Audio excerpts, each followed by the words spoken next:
아모스 6장 보겠습니다. 화 있을진저 시온에서 안일한 자와 사마리아 산에서 마음이 든든한 자, 곧 열국 중 우승하여 유명함으로 이스라엘 족속이 따르는 자들이여. 시온에서 안일한 자, 사마리아 산에서 마음이 든든한 자. 안일하다, 평안하다, 마음이 든든하다 라고 할 때 이들의 어떤 위치가 어떤 위치에 자리를 잡고 있는가, 그들의 소유가 어느 정도 되는가를 짐작할 수 있는 말씀입니다.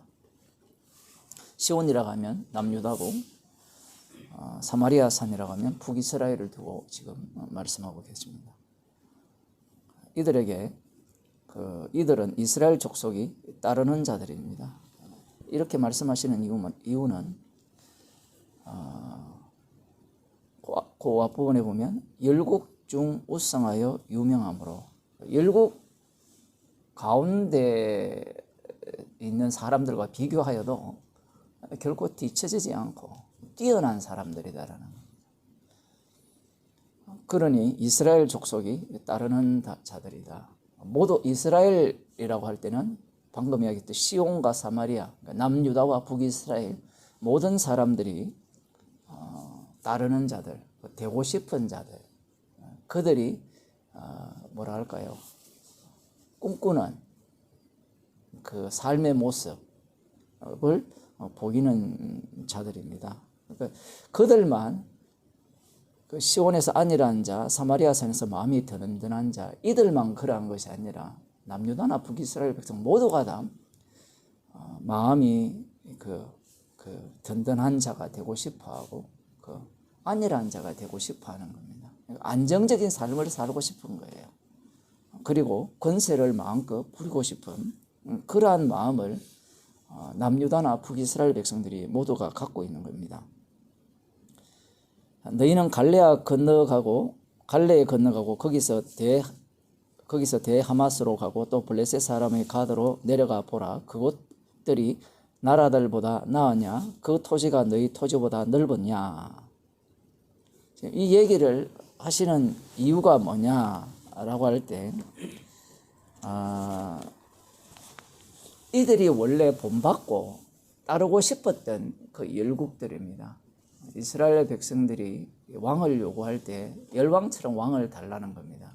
열왕이 다스리는 그 땅은 어떠했냐라고 할 때는 소산이 풍부하고, 그리고 그곳에 사는 사람들이 부유하게, 그리고 여기에 보면 안일하고 마음이 든든하게 살아가는 그러한 삶의 모습을 보였던 거죠. 실제로는 그들이 사실은 그렇게 바랬는데 그것들이 다 여호와 하나님께서 몽둥이로 사용하신 아수르에 의해서 멸망당했다. 그것들을 지금 너희 토지보다 넓으냐 이렇게 말씀하고 있어요. 달리 말하면 이것은 거의 반어법이죠. 이들은 지금 여호와 하나님께서 북이스라엘에게 여러 가지로 지금 그 진노도 내리시고 책망도 하시고 그 기근도 내리시고 별별 몽둥이로 다 소행해서 혼을 내주고 있어요. 저주를 내리고 있음에도 불구하고 돌아올 마음이 없습니다. 돌아올 마음이 없고 궁극적으로는 무엇을 꿈꾸느냐 했을 때는 열방처럼 되고 싶은 겁니다. 그러니 하나님께서 아무리 때려도 돌아가고 싶지 않아요. 어디로 돌아가느냐라고 할 때는 말씀으로 돌아가야 되거든요. 근데 말씀으로 돌아간다는 자체가 이들에게는 이들이 꿈꾸는 안일함과 든든함을 가져다 주느냐라고 할 때는 이 당시에 이들이 미리 눈치챘는지 모르겠지만 말씀으로 산다는 것은 별 의미가 없어요. 왜냐하면 주변 열왕들이 우상을 섬김에도 불구하고 잘 먹고 잘 살거든요. 그들의 땅이 탐이 나는 겁니다. 그 자신들이 살고 있는 그 땅도 탐이 나는 거고, 실제로 지금 이들은 이미 안일하게 살고 있고 마음이 든든하게 살고 있으니까 남부럽지 않게 사는 겁니다. 어떻게 살아도 우상을 섬겨도. 말씀대로 살지 않아도 그렇게 살고 있는 거예요. 이들을 향해서 아모스 선지자를 통해서 심판을 선언하고 최종적으로 북이스라엘이 멸망당하고 남유다도 멸망당했던 겁니다.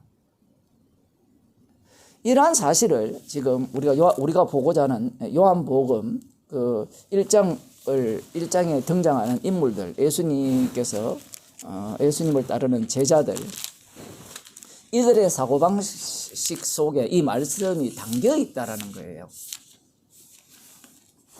구약의 선지자들이 외치는 말씀들을 빼버리고 이 제자들을 보게 되면 이 제자들이 왜 예수님을 따르는지, 왜 이들이 이런 태도를 갖고 예수님을 대하고 예수님을 그렇게 따라다니면서 말씀을 들었음에도 불구하고 왜 사고가 바뀌지 않는지, 우리들 같으면 교육을 하면 바뀌잖아요. 이게 잘못되어서라고 하면 바뀌는데 왜 바뀌지 않는지 두 가지 요인이 있어요. 하나는 인간의 본성이 바뀌지 않는다라고 볼 수 있고요.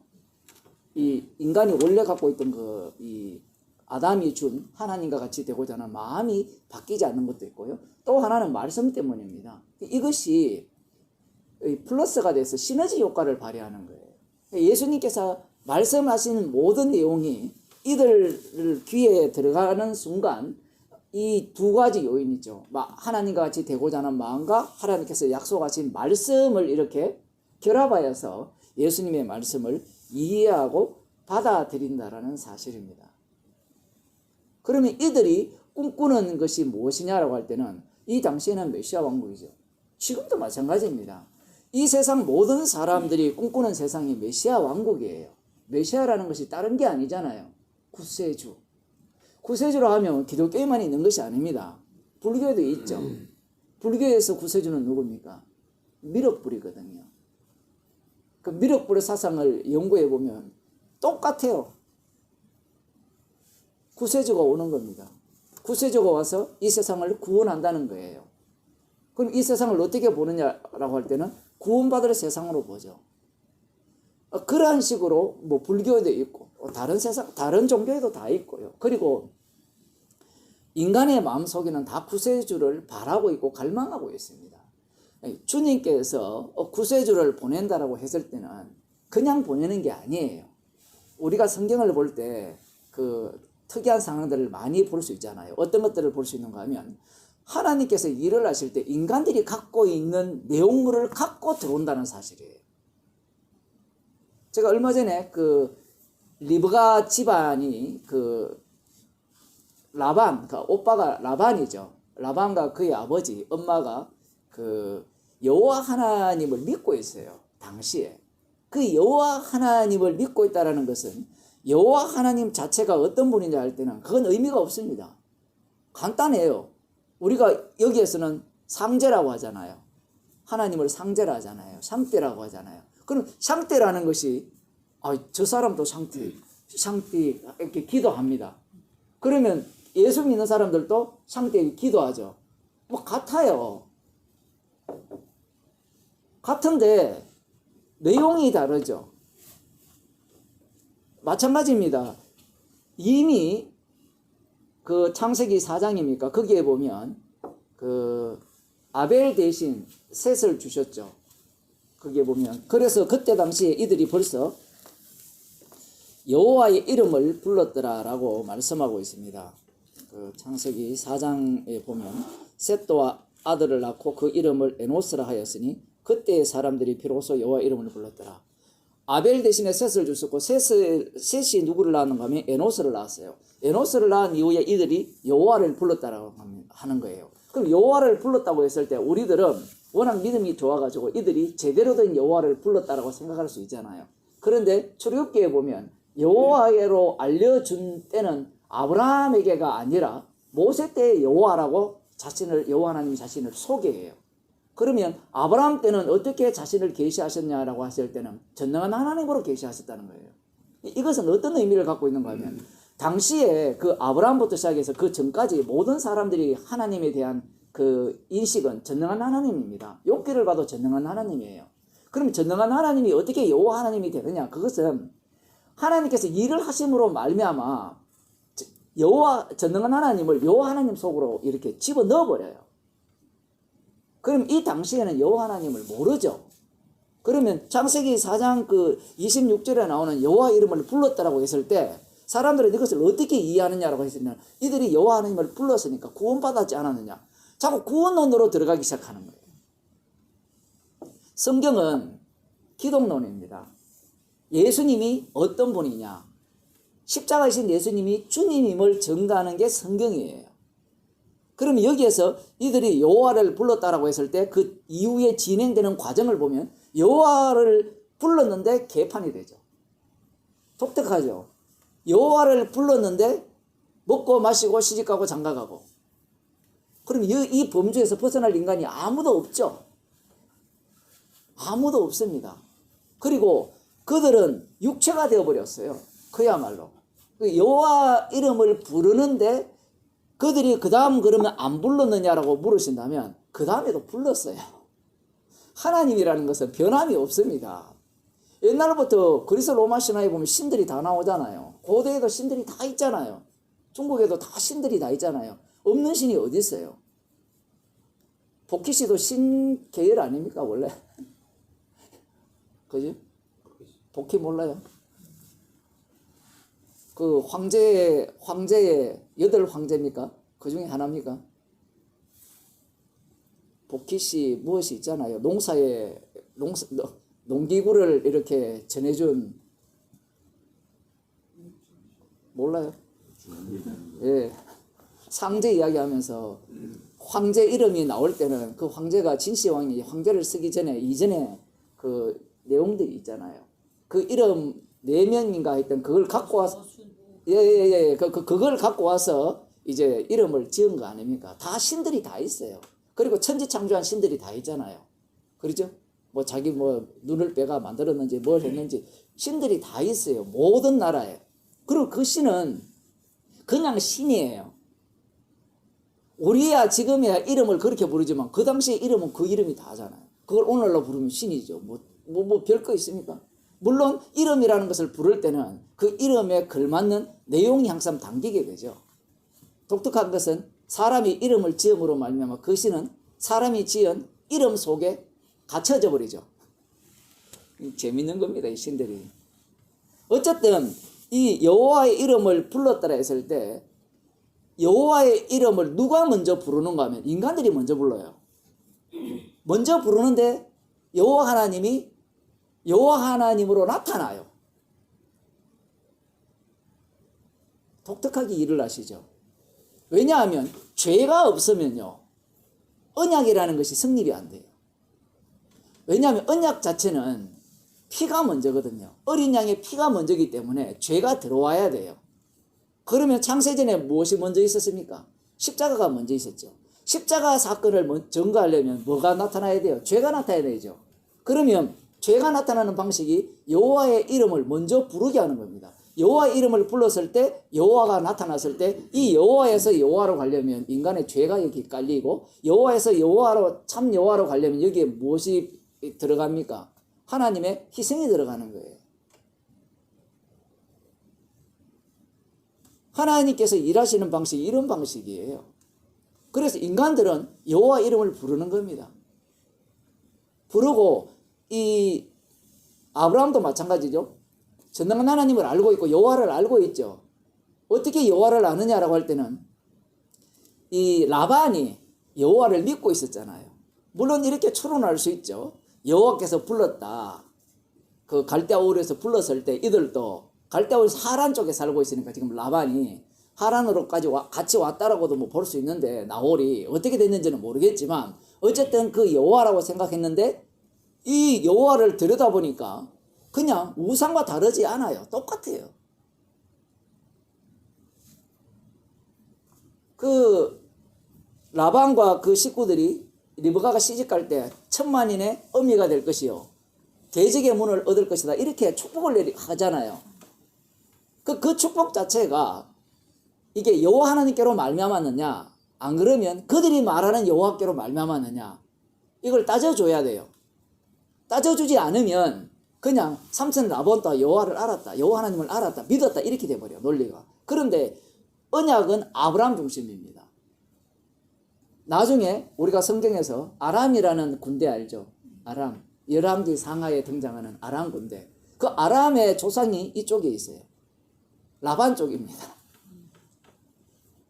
재밌죠? 그 약속 밖의 사람입니다. 언약 밖의 사람. 이들이 그렇게 축복을 했을 때 하나님은 그러면 그 라반과 그 리브가의 엄마가 축복한 그 축복을 그냥 헛되게 하느냐라고 할 때는 그렇지 않습니다. 전혀 헛되지 않게 하죠. 여기에 보면 창세기 24장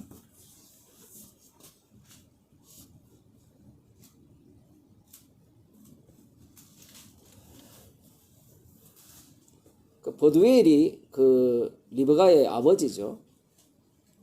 라반과 버두엘이 이렇게 이제 대답하면서 60절에 보면 리브가에게 축복하여 가로되 우리 누이여 너는 천만인의 어미가 될지니라. 누이라고 표현을 하니까 라반이 했다라고 볼 수 있죠. 너는 천만인의 어미가 될지어다. 네 씨로 내 원수의 성문을 얻게 할지어다. 이렇게 축복을 해요. 축복을 했을 때 실제로 이 축복은 여호와 하나님께서 아브라함에게 하신 약속과 다르지 않습니다. 그 다르지 않다라고 했을 때는 우리가 무엇을 떠올려야 되는가 하면 그 당시에 지금도 마찬가지죠. 그 당시에 축복이라는 자체가 다 이런 개념이에요. 천만인의 어미가 된다라는 말은 혈족이 많다는 거죠. 혈족이 많다는 것은 군사력이 뛰어나다라는 겁니다. 힘이 강하다는 거예요. 대적을 문을 얻는다는 것은 당연히 힘이 강해야 대적의 문을 얻겠죠. 강대한 나라를 이루게 하겠다라고 여호와 하나님께서 아브라함에게 약속을 하셨잖아요. 그것도 마찬가지입니다. 하나님께서 일을 하실 때 뭔가 특별하게 일을 하면 우리들은 야 여호와 하나님이 뭔가 다르네. 이 세상 신과 뭔가 다르네라고 이야기를 할지 모르지만 다르긴 달라요. 그런데 하나님께서 자신을 계시하실 때는 그 다르긴 다른데 그들에게 익숙한 모습으로 다가온다는 사실이에요. 그들의 신 개념은 그러니까 전능하신 하나님 이름은 여호와 하나님 똑같습니다. 전능한 하나님 그대로 그냥 그 전능한 하나님이고 여기에서 아브라함에게 나타난 전능한 하나님도 똑같아요. 그렇죠. 강대한 나라라고 하고. 그 길가메시 서사시라는 게 있어요.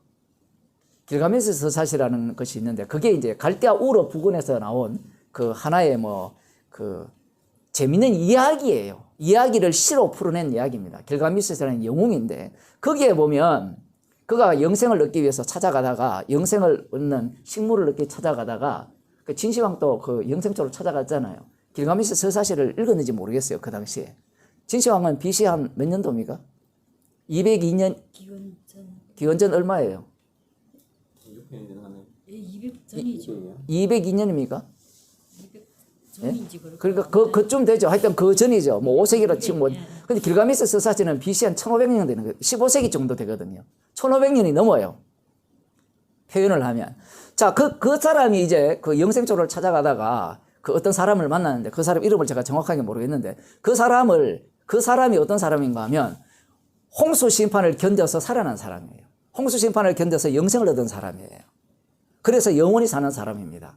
그 사람에게 이제 도움을 받는데 그걸 갖고 뭐라고 이야기하는가 하면 이 창세기는 길가메시 서사시보다 더 뒤에 기록됐기 때문에 그것은 그 길가메시 서사시는 신화적 의미로 표현되어 있자면 이 창세기는 신화적이 아니라 그냥 사람과 관련된 내용으로 관련되어 있죠.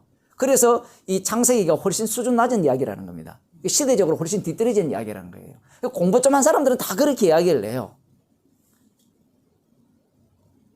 그러면 하나님께서 이 노홍수 심판을 내리실 때도 뭔가 이 세상에서 일어나지 않는 이야기, 그리고 이 세상 사람들이 뭔가 생각할 수 없는 사건으로 우리에게 다가온다면 우리가 이해가 되고 납득이 될 거고 믿을 만하다고 생각하는데 뭐 창세기부터 시작해서 다 인간들이 얼마든지 만들어낼 수 있는 이야기고 물론 이렇게 보면 돼요.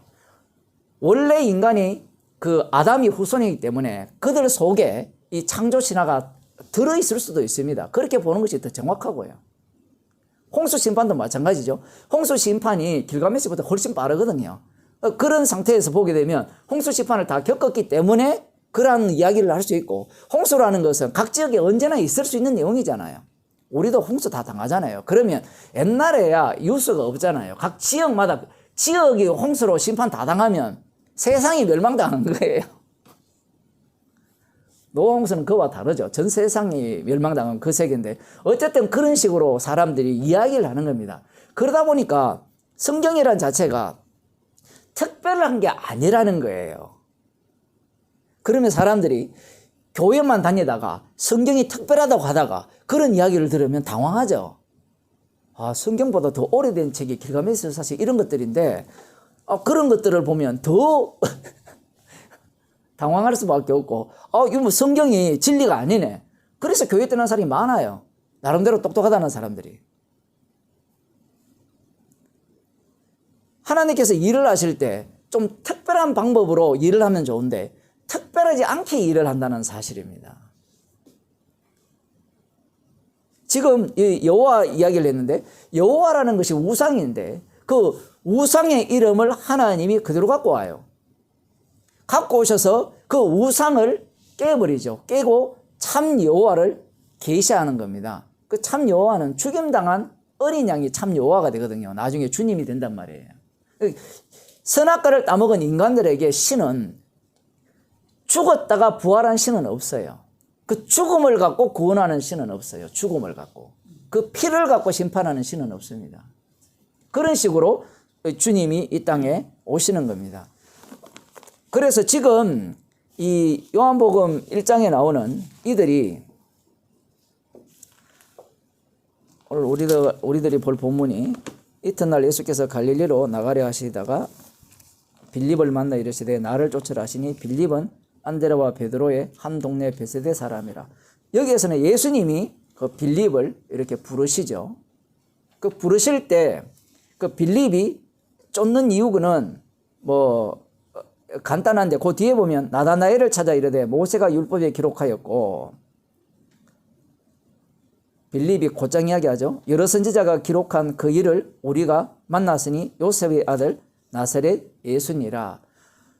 모세가 기록한 그 일을 만났다. 그 이가 누구냐라고 할 때는 그 선지자죠.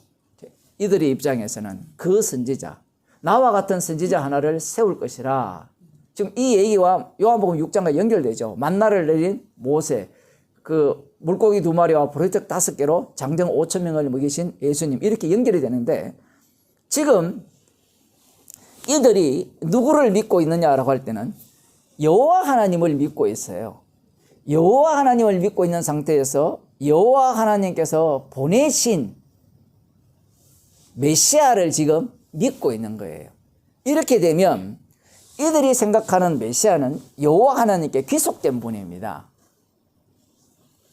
그런 차원에서 지금 이들은 메시아를 만났다라고 하고 이 메시아가 여호와께서 보내신 메시아로서 우리를 그 하나님 나라에 들어가서 한 자리 할 수 있도록 우리를 인도할 것이라 그런 생각을 갖고 있는 거예요. 지금 이들이. 이들도 마찬가지죠. 예수님께서 이들을 부르심으로 말미암아 이들이 믿던 여호와 하나님, 그 여호와 하나님이 부정되지 않으면 절대로 영으로 날 수가 없어요. 달리 말하면 영으로 나야만 여호와 하나님이 부정이 되거든요. 구약의 여호와 개념을 그대로 지금 그대로 갖고 와요. 지금 이 빌립이나 이들이 갖고 있는 구약의 여호와 하나님이 틀린 게 아니에요. 잘못된 게 아니라고요. 옳은 이야기예요. 옳은 이야기. 그럼 누구 입장에서 옳냐 할 때는 육이죠. 그러면 육이라고 하면 영에 속한 사람이 있습니까? 이 세상에? 없죠. 아무도 없어요. 영에 속한 사람은. 예수님만이 영이죠. 예수님만이 구약을 제대로 볼 수 있는 겁니다. 그러면 예수님 빼버리면 이들이 보는 이 구약에 대한 안목, 여호와 하나님에 대한 안목은 정확한 거예요. 잘못된 게 아닙니다. 그래서 이 여호와에 대한 안목이 그 약속과 그 율법과 연관되어서 지금 메시아를 지금 만났다라고 이야기를 하는 거예요. 자, 그렇다면 이 메시아가 과연 진짜 메시아냐? 이 문제가 지금 거론이 되죠. 이미 이들은 어떤 입장에 놓여 있느냐라고 할 때는 방금 말씀드린 바와 같이 답을 갖고 메시아를 찾은 거예요.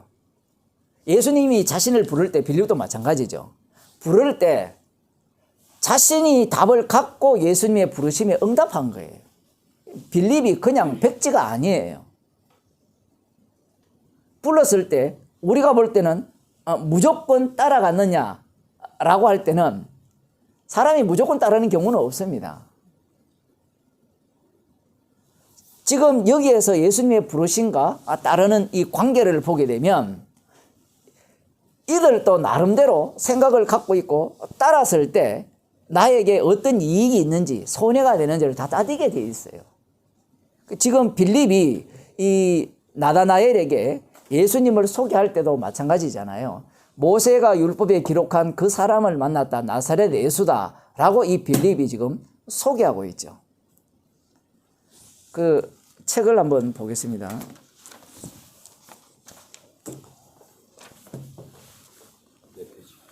83페이지 보면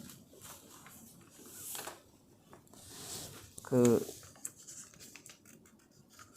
밑에서 둘째 달라 이는 만물이 주에게서 나오고 주로 말미암고 주에게로 돌아감이라 영광이 그에게 세세 있으리로다. 아멘. 원인과 과정과 결과가 모두 주님에 의해서 되어진다라는 겁니다. 주님에 의해서 되어진다는 말은 피로 덮였다라고 이렇게 보시면 돼요. 십자가이신 주님이 심판주기 때문에 그런데 문제가 무엇이냐라고 할 때는 사람들이 이 말씀을 대할 때 어떤 식으로 대하느냐, 이 주를 하나님으로 바꿔버려요. 아마 여러분들도 그런 생각을 가졌을 거예요. 주로 인하고 주로 말미암고 주께로 돌아간다 했을 때는 하나님께서 세상을 창조하셨으니까 하나님으로 인하고 하나님으로 말미암고 하나님께로 돌아간다. 이렇게 생각을 많이 해요. 교회 다니는 사람한테 물어보세요. 물어보면 뭐 하나님이 주지 뭐 주가 따로 있느냐라고 이야기하잖아요. 짬뽕이 있었지. 예. 짬뽕은 아닌데요. 실제로는 짬뽕이 아니에요. 하나님께로 모든 것이 향하게 되어 있어요. 성부 하나님께로. 아버지 하나님이 주라고 생각을 해요. 그런데 로마서는 이미 성령을 받은 사도 바울에 의해서 기록되죠. 그러면 성령은 십자가의 영이죠. 그럼 주가 누가 줍니까? 십자가 지신 분이 주거든요. 십자가 지신 분이 주가 되시고 그 주의 아버지가 주가 돼요. 그럼 주로 인하고 주로 말미암고 주께로 돌아간다 했을 때는 모든 만물이 아들, 골로새서에 보면 그로 말미암고 그를 위하여 져졌다 했잖아요. 거기에 나오는 그가 누구예요? 아들이죠. 십자가 지신 아들이에요. 이는 내 사랑하는 아들이요 내 기뻐하는 자라 했을 때 십자가 빠진 아들은 없습니다. 많은 사람들이 이 본문을 보면서 하나님으로 바꿔버려요. 그렇게 되어버리면 무엇이 빠지는가 하면 십자가가 빠지죠. 십자가가 빠지면 죄가 날아가 버려요. 그러면 이걸 사람들이 볼 때 어떻게 보는가 하면 모든 것이 주로 인하고 주로 말미암고 주께로 돌아간다고 하니까 다 주님의 뜻입니다. 주님이 알아서 다 합니다. 그걸 믿으려고 덤벼들죠. 그걸 믿으면 구원받습니까? 지금 주로 인하고 주로 말미암고 주께로 돌아간다고 했을 때는 주님이 그를 잡고 끌고 다니죠. 끌고 다닙니다. 가만히 두지를 않아요.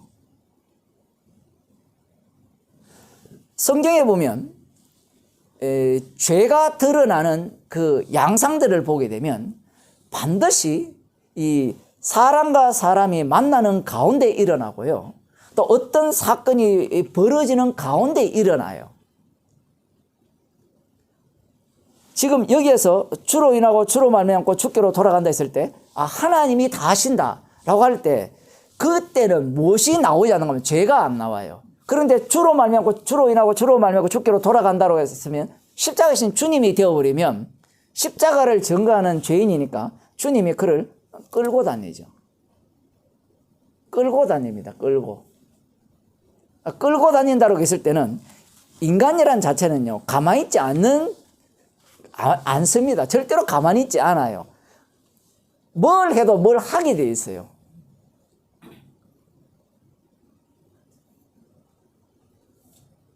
어떤 사람이 예를 들어 성경을 읽고 요즘 이제 코로나가 되니까 교회를 안 가잖아요. 교회를 안 가고 사람을 안 만나니까 자, 유튜브나 뭐 제설교들을 듣고 이렇게 은혜를 받았다 하잖아요. 그러면서 이제 이야기를 합니다. 아, 모든 것은 죄고 이것은 다 십자가를 전가하는 겁니다. 주님이 이제 어떤 사람처럼 아, 주님이 때가 되면 나를 사용할 겁니다. 이렇게 생각을 해요. 그래서 가만히 있다는 겁니다. 표현을 하면. 근데 가만히 있어요. 부지런히 밥 먹고 돈 벌고 청소하고 별별 일을 다 하죠. 그 모든 것이 주로 인하고 모든 것이 주로 말미암고 모든 것이 주께로 돌아간다는 걸 몰라요. 주님은 그러면 그러한 어떤 행동 자체를 어떻게 간주하느냐라고 할 때는 혼자 있을 때는 자기 자신이 아, 이것도 죄인입니다라고 이야기를 하는데 그 다음 단계가 나옵니다. 이 사도행전과 이 서신서의 차이점이 있어요. 사복음서는 예수님과 제자들과 관계 속에서 일어나는 일이잖아요. 그리고 제자들끼리의 관계 속에서 일어나고 사도행전은 복음이 계속해서 전파되는 가운데 교회 안에서 일어나는 일들이 조금씩 보여지죠. 근데 서신서는 교회 안에서 일어나요. 많은 사람들이 이 기독교를 도교로 바꿔버렸어요. 바꿔버렸어요. 자기 도인 되는 거예요. 죄인임을 알아가는 것으로. 그런데 서신서는 도인이 될 수가 없어요. 왜냐하면 교회에 하는 말이기 때문에 그래요. 서신서를 읽을 때 나 혼자 읽는다 생각하지 말고 교인들과 같이 읽는다 생각을 한번 해보세요. 이 말씀이 간단합니까? 간단하지 않습니까? 서신서를 읽을 때 예를 들어 개인적으로 적용을 한다라고 하면 그냥 예를 들어 서로 사랑하라 이러면 아, 나는 서로 사랑할 수 없는 죄인입니다라고 하면 끝날 문제잖아요. 그런데 교회에 말씀하셨어요. 둘이 붙여놨어요.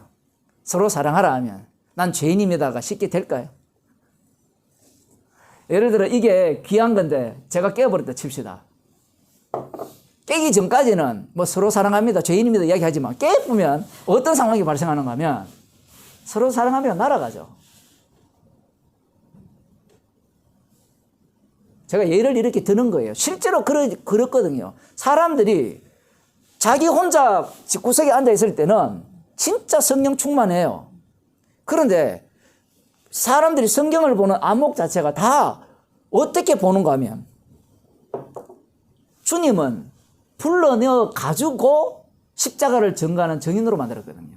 그런데 모두가 다 불러낸 거는 귀찮아요. 이제는 지금 점점 더 그렇게 돼요. 이제 만나는 것은 짜증나는 일입니다. 불쾌한 일이고 아니 설교 이렇게 말씀을 듣는 이렇게 모여가지고 이 추운데 영하 한 20도 체감 기온 한 25도 되는 것 같아요. 이래 추운데 문도 안 열려가지고 전화도 안 받고 그러면 짜증 나거든요. 그 짜증 나야 되거든요. 짜증 나라고 모이라는 거거든요. 그러면 이걸 안 했다 칩시다. 다 자기가 힘이 뭐 노자처럼 돼 있어요.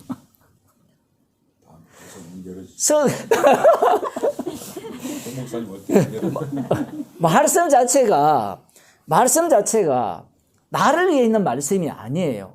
십자가 전가한다니까 우리는 그 죄인이 되면 되지 않느냐라고 하지만 주님은 불러 모아가지고 집어넣어요. 이게 재밌는 게 이스라엘 백성도 마찬가지죠. 그냥 애굽에서 뭘 만들면 돼요? 이스라엘 백성 만들면 돼요. 그리고 그 나라를 하나님 나라로 만들면 돼요. 그런데 그들을 꼭 불러내가지고 약속의 땅에 집어넣는데 그 약속의 땅 자체는 뭐예요? 우상숭배가 가득한 땅이에요. 그런데 그 땅이 어떤 땅이었어요? 이미 이스라엘 백성이 들어가기도 전에 젖과 꿀이 흐르는 땅이었다는 사실을 여러분 아시죠? 충격적입니다. 한번 생각해 보세요. 그 정탐꾼이 갔잖아요. 갔는데 그들은 우상을 섬기고 있었어요. 약속 밖의 사람이에요. 그런데 포도송이가 어느만해요? 두 사람이 짊어지고 갈 만큼 큰 포도송이입니다. 돈 엄청납니다. 그거는 지금도 한 수백만 원 칠 거예요. 1,000만 원 넘을 겁니다. 이미 그들의 눈에 정탐꾼들이 보고 했는데, 야, 정말 이게 주님이 일하실 때 차라리 반대로 그들이 찌질해도 못 살아요. 찌지도록 못 살면 그곳에 있는 군사력이 강할까요? 약할까요? 약하죠. 그런데 너무 땅의 소산이 풍성합니다. 소출이 풍성해요. 그리고 등발도 전부 아낙의 자손입니다. 리모로스의 후손들이죠. 그 정도로 잘 먹고 건강하고 힘이 센 민족들이 살고 있는 땅이에요. 젖가꿀이 흐르는 땅이 맞긴 맞죠. 근데 젖가꿀이 흐르는 땅 자체가 벌써 약속이 없어도 젖가꿀이 흐르는데요. 율법대로 안 살아도 젖가꿀이 흐르는데요. 그러면 미쳤다고 말씀대로 살겠습니까? 이 논리를 그대로 적용이 돼요, 실제로. 그런데 집어넣었죠. 집어넣었을 때 어떤 일이 발생하는가 하면 그들이 이방 민족이 당하는 일들과 똑같이 당하는 거예요. 기근도 있고 적국도 침입하고 이거는 세상 사람들이 세상 나라가 다 당하는 일이잖아요. 별거 아닙니다. 그들 눈에는.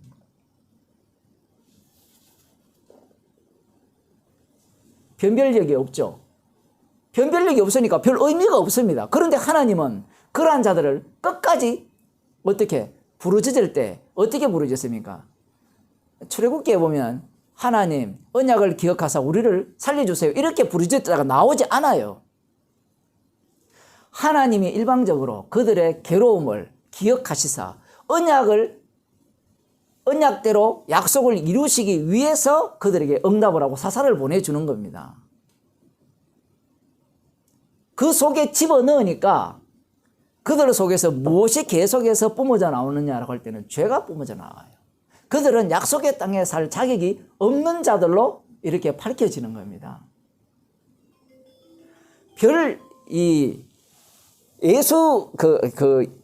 약속이 있는 자들이나 있는 민족이나 없는 민족의 차이가 없어요.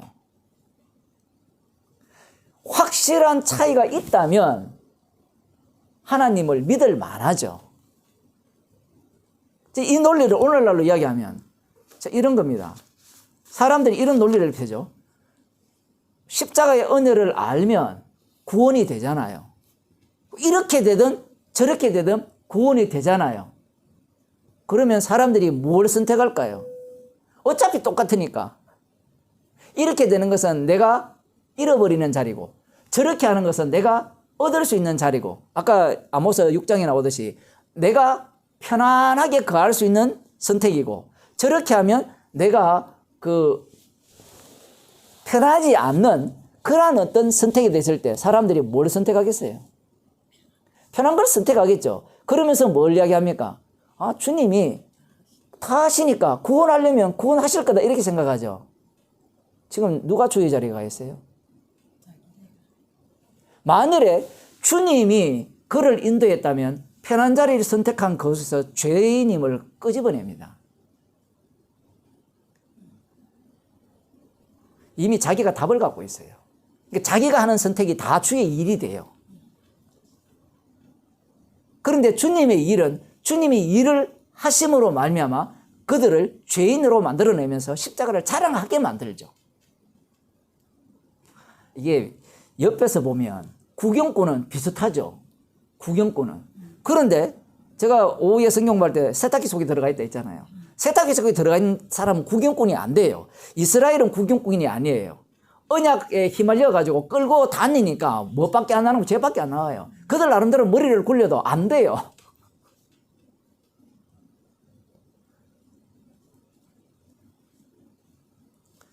지금 주라는 개념도 마찬가지입니다. 지금 요한복음에서 예수님이 불렀을 때 빌립이 따라 나섰고 그 모세가 예언한 그 선지자라고 이야기했을 때 이들이 갖고 있는 이 안목 자체가 선악과를 따먹은 안목이거든요.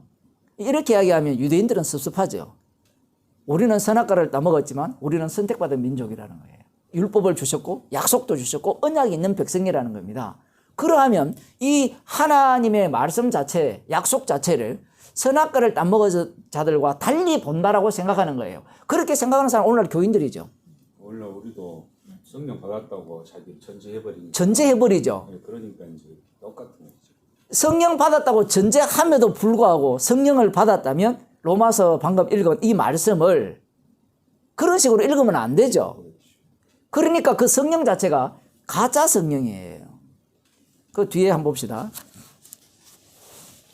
그렇게 해석하는 이유는 오직 자기를 위한 하나님을 찾기 때문입니다. 제가 왜 이런 얘기를 했는가 하면요. 여호와 하나님이죠. 약속의 하나님. 자, 창세기 4장 26절에 그 에노스를 낳고 셋이 에노스를 낳고 그때 사람들이 여호와 이름을 불렀다고 했잖아요. 여호와 이름을 불렀다고 했을 때 왜 불렀느냐라는 겁니다. 자기를 위해서 불렀어요. 자기를 위해서. 자기를 위해서 부른 겁니다. 자, 그러면 그 자기를 위해 부른 그 여호와의 이름은 우상으로 드러났죠. 그러면 우상으로 드러났을 때 이스라엘 백성에게 나타난 여호와 하나님은 어떤 분이냐라는 겁니다. 이 과정이 있죠. 아브라함에게 전능한 하나님으로 나타났을 때 아브라함 이 전능한 하나님을 어떤 식으로 이해했느냐라고 할 때는 아브라함이 살고 있는 그 당시에 다른 아브라함 족장이 안 됐죠. 어쨌든 가장들 나름대로 그들이 갖고 있는 사고와 똑같은 생각으로 하나님을 이해를 한 거예요. 그 약속이라는 자체도 들여다보면 천만인의 어미, 대적의 문을 얻는 것 전혀 다르지 않아요. 그 당시에 모든 사람들이 그러한 어떤 그 족장 세계를 꿈꾸는 거였습니다. 그걸 준다고 하니까 얼마나 기쁘겠습니까? 그런데 약속하신 하나님이 아브라함이 떠났다라고 이렇게 표현을 하는데 하나님이 그를 끄집어냈죠. 이 두 가지가 동시에 말씀되는 겁니다. 이 두 가지가 동시에 말씀되는 이유는 둘 다가 충돌을 일으키기 때문에 그래요. 하나님이 끄집어냈다라고 했을 때는 아브라함이 자기가 순종해서 가는 모든 일이 이 언약에 위배된 사람으로 드러나게 돼 있어요. 아브라함이 약속을 믿고 계속해서 약속의 땅에 들어가서 뭐 여러 가지 사건들을 경유하면서 자신이 믿던 그 하나님이 우상 하나님이라는 사실이 이렇게 발각되어지는 겁니다.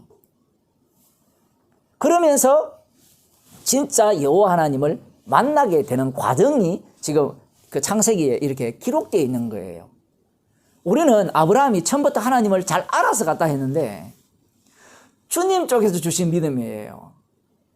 주님 쪽에서는 진짜 참 하나님 맞죠? 근데 상대 쪽에서는 가짜 하나님을 갖고 들어오는 거예요. 그렇게 깨어지는 겁니다. 가짜 하나님을 갖고 들어오고. 자, 그러면서 이제 이스라엘 백성들이 애굽에서 구원을 받잖아요. 구원을 받아서 그들이 여호와 하나님만을 섬기라고 말씀을 합니다. 거기에서 십계명에 보면 한번 봅시다. 십계명을 한번 봅시다.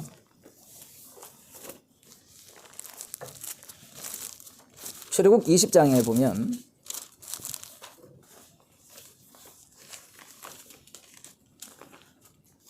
너희 하나님 여호와라고 말씀하시면서 애굽 땅 종되었던 집에서 인도한 너희 하나님 여호와라고. 사실 이게 제일 중요한데 그 다음 하시는 말씀이 뭔가 하면 너는 나 외에는 다른 신을 네게 있게 말지니라 이렇게 말씀합니다. 십계명을 주실 때 너는 나만 섬겨라 이렇게 말씀하시면 참 좋을 텐데 나 외에는 다른 신을 있게 하지 말지니라 이렇게 말씀하시는 이유가 뭐냐라고 하면 뒤에 보면 그 너를 위하여 우상을 만들지 말라 하잖아요. 근데 인간이 있는 한 우상을 섬길 수밖에 없습니다. 이스라엘 백성들이 이 내용을 알고 있는 거예요. 이 내용을 알고 있음에도 불구하고 자기를 위하여 우상을 섬겼죠. 우상을 섬겼고 그리고 이제 예수님 당시의 유대인들은 이 자기 조상들의 잘못을 지금 명확하게 이해하고 알고 있기 때문에 이제는 우상을 섬기지 않습니다. 지금은 오로지 말씀 중심, 성경 중심, 여호와 하나님, 유일신 중심이에요. 그 하나님만을 섬기는 자들이 예수님 당시의 유대인들입니다. 그들 입장에서는 율법을 어기는 자들이 잘못되었고 율법대로 살아가는 자신들은 문제가 되지 않는다라는 사실이에요. 자신들은 여호와 하나님을 제대로 믿고 있다라는 겁니다.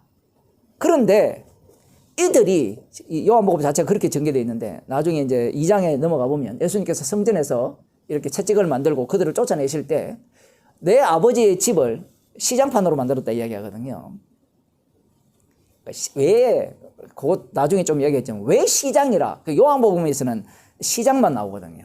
다른 본문에서는 강도의 구를이 나와요. 이런 것들이 재밌어요. 약간 이 차이 나는 것이.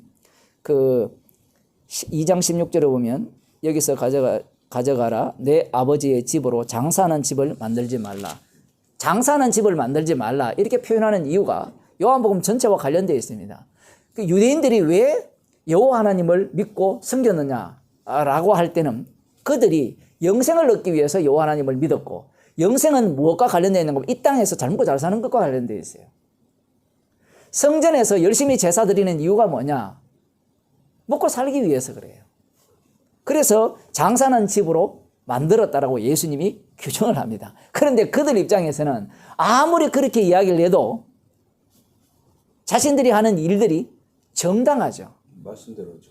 말씀대로 살기 때문에 그래요. 우리들이 만일 이걸 빚고 와서 그들이 그 당시에 제사 제대로 안 드렸다, 이렇게 이야기 할 수도 있지만 지금 그런 이야기가 아니에요. 왜냐하면 매매 자체가 이미 구약에서 율법에서 다 허용한 내용이에요. 거리가 멀거든 돈을 갖고 와서 사라 그러고, 그리고 만일 흠이 있다면 바꿔야 될 거 아니에요. 제사를 제대로 드리려면. 그럼 그 차액을 얼마 남겨라 이야기가 안 나와요, 성경에. 재밌죠? 성전세로 바꿀 때 환전이잖아요. 환치기를 할 때 그 이문을 남기지 말라는 율법이 없어요. 이들이 지금 여호와 하나님을 믿는 이유, 그 목적이 뭐냐라는 겁니다. 그 목적이 바로 똑같아요. 나를 위한 거예요. 그러면 나를 위한 여호와 하나님이 되고 나를 위한 성전이 된다면 그것은 우상이죠. 여호와 하나님을 믿는 게 우상이라는 겁니다. 그런데 육에 속한 자들은 아무리 이야기해도 못 알아들어요. 지식으로는 이해되죠. 그래, 맞아. 나를 위한 게 우상이 맞습니다. 라고 이야기를 하지만 성령을 주시지 않으면 자기 자신을 우상숭배자라고 인정하지 않습니다. 지금 이들은 왜 자기 자신을 우상숭배자라고 인정하지 않느냐 했을 때는 말씀에 근거하고 있잖아요. 우상숭배라는 것은 하늘에 있는 것이나 땅에 있는 것이나 땅 속에, 물 속에 있는 것들을 형상을 만들어서 섬기는 것을 우상숭배라 하죠. 자기 조상들이 많이 했잖아요. 에스겔 선지서에 보면 성전 안에 한 구덩이에 담벼락을 들어가 보니까 거기에 태양신부터 시작해가지고 별별 신들이 다 단무스부터 시작해가지고 희한한 신들을 다 모셔놓고 장로들이나 제사장 다 절하고 앉았잖아요. 그런 것이 우상숭배예요. 근데 예수님 당시에 성전은 깨끗해요. 아무것도 없어요. 그런 우상은. 그러니 자기 자신을 우상숭배자라고 절대로 간주할 수 없는 겁니다. 그런데 문제가 무엇이냐라는 것은 자기를 위해서 믿고 있는 거예요. 그러면 자기를 위해서 믿지 않는 방법이 있습니까? 라고 물으면요, 없어요. 왜 없느냐라고 할 때는 여러분들이 율법을 보세요. 율법을 보면 하나님을 잘 섬기면 복 받는다라고 하잖아요. 물론 만군의 여호와라, 그 여호와를 드러내기, 여호와임을 드러내기 위해서 율법을 지켜라, 그런 의미입니까? 그렇게 생각하지 않아요. 사실은 이 원리거든요. 만군의 여호와임을 증거하기 위해서 율법을 주는 겁니다. 율법을 주면 율법에 두 가지 기능이 있죠. 하나는 사랑, 하나는 저주죠. 그러면 율법을 다 지키면 사랑받게 돼 있고 율법을 못 지키면 저주받게 돼 있잖아요. 이 두 가지 요소를 알려주기 위해서 여호와 하나님께서 말씀을 주신 거예요. 그게 십자가신 주님의 피능력이잖아요. 그걸 드러내기 위한 율법이란 말입니다. 표현을 하자면. 그런데 어느 인간이 율법을 갖고 그래, 율법대로 저주받는 것이 십자가신 주님을 드러내는 것이야 라고 이야기하겠어요. 그런 것은 꿈에도 생각 못하는 겁니다. 지옥 가는 것이 십자가신 주님을 증거하는 일이야 라고 생각하겠어요? 안 하죠. 왜냐하면 나는 지옥 가면 안 돼요. 그러면 나는 지옥 가면 안 된다는 말은 나를 위한 십자가가 되어버리죠. 그게 우상이 되는 겁니다. 그러한 방식으로 우상 숭배를 하는 거예요. 예수님 당시에 지금 이들, 빌립이나 이 예수님을 따르고자 하는 이들, 나다나엘도 마찬가지예요. 나다나엘이 뭐 그 속에 간사한 것이 없다니까 뭐 그 대단한 사람 같죠. 똑같습니다. 왜 이렇게 긍정적으로 표현했냐 했을 때는 인간들의 육의 안목은 육의 안목대로 보면서 성경을 보면서 떨어져야 돼요. 지옥 가야 돼요. 그게 십자가에 신 심판주의 능력입니다. 그러면 성령 받은 자는 이런 본문들을 그렇게 보지 않겠죠. 하나 더 봅시다. 에베소서 1장 4절에서 6절. 곧 창세전에 그리스도 안에서 우리를 택하사 우리로 사랑 안에서 그 앞에 거룩하고 흠이 없게 하시려고 그 기쁘신 뜻대로 우리를 예정하사 그리스도로 말미암아 예수 그리스도로 말미암아 자기의 아들들이 되게 하셨으니 이는 그의 사랑하시는 자 안에서 우리에게 거저 주시는 바 그의 은혜의 영광을 찬미하게 하려는 것이라. 그의 은혜의 영광을 찬미하게 하기 위해서 창세전에 우리를 택했던 거거든요. 그럼 여기에서 사람들은 이 본문에 대한 이해도 마찬가지다. 제가 이렇게 이야기했잖아요. 창세전에 택했으니까 창세전에 사는 논리가 택했으니까 다 구원받는다는 거예요. 택함 받은 사람은. 여기 보면 신의 뜻이다. 알라의 뜻이다. 다 이렇게 이야기를 하잖아요. 그러면 신이 다 그렇게 배정을 해놓은 거예요. 그 말이 맞아요? 틀려요? 맞죠? 맞는 말인데 근데 이제 맞는데 문제가 뭔가 하면 이 말씀을 이해할 때 에베소서 1장 1절에서 4절 6절을 이해를 하려면 누구를 적용시키면 되는가 하면 예수님을 적용시키면 돼요. 예수님이 이 말씀을 이루기 위해서 그냥 팔짱 끼고 앉아 계셨어요? 예? 예수님이 팔짱 끼고 이 땅에 오시지 않았어요? 육신을 입고 안 왔습니까? 그 육신을 입고 오셔가지고 얘들아 내 십자가 지는 거 알지? 알아 그래 됐어 생각 다 했지? 지나가자. 이게 아니죠. 예수님이 육신을 놓고 오셔서 실제로 십자가 삶을 사셨죠. 실제로 피를 흘리셨죠. 이것도 참 어려워요. 피를 흘렸다고 하니까 옛날 중세 때는 이게 신성이냐 인성이냐 피를 흘린 것은 인성이고 아니다 신성이다 그것 갖고 대빵 싸우거든요. 정말 재밌어요. 그런 거 보면. 그래서 어떤 때는 예수님은 신성뿐이다 이렇게 주장하는 신학이 우세할 때도 있었고 어떤 쪽에는 아니야 인성이 더 강조된다 이런 식으로 이야기를 해요. 왜 그렇게 이야기할까요? 둘 다 구원론 중심이에요. 그게 중세 신학이거든요. 그게 둘 다 구원론 중심이기 때문에 그래요.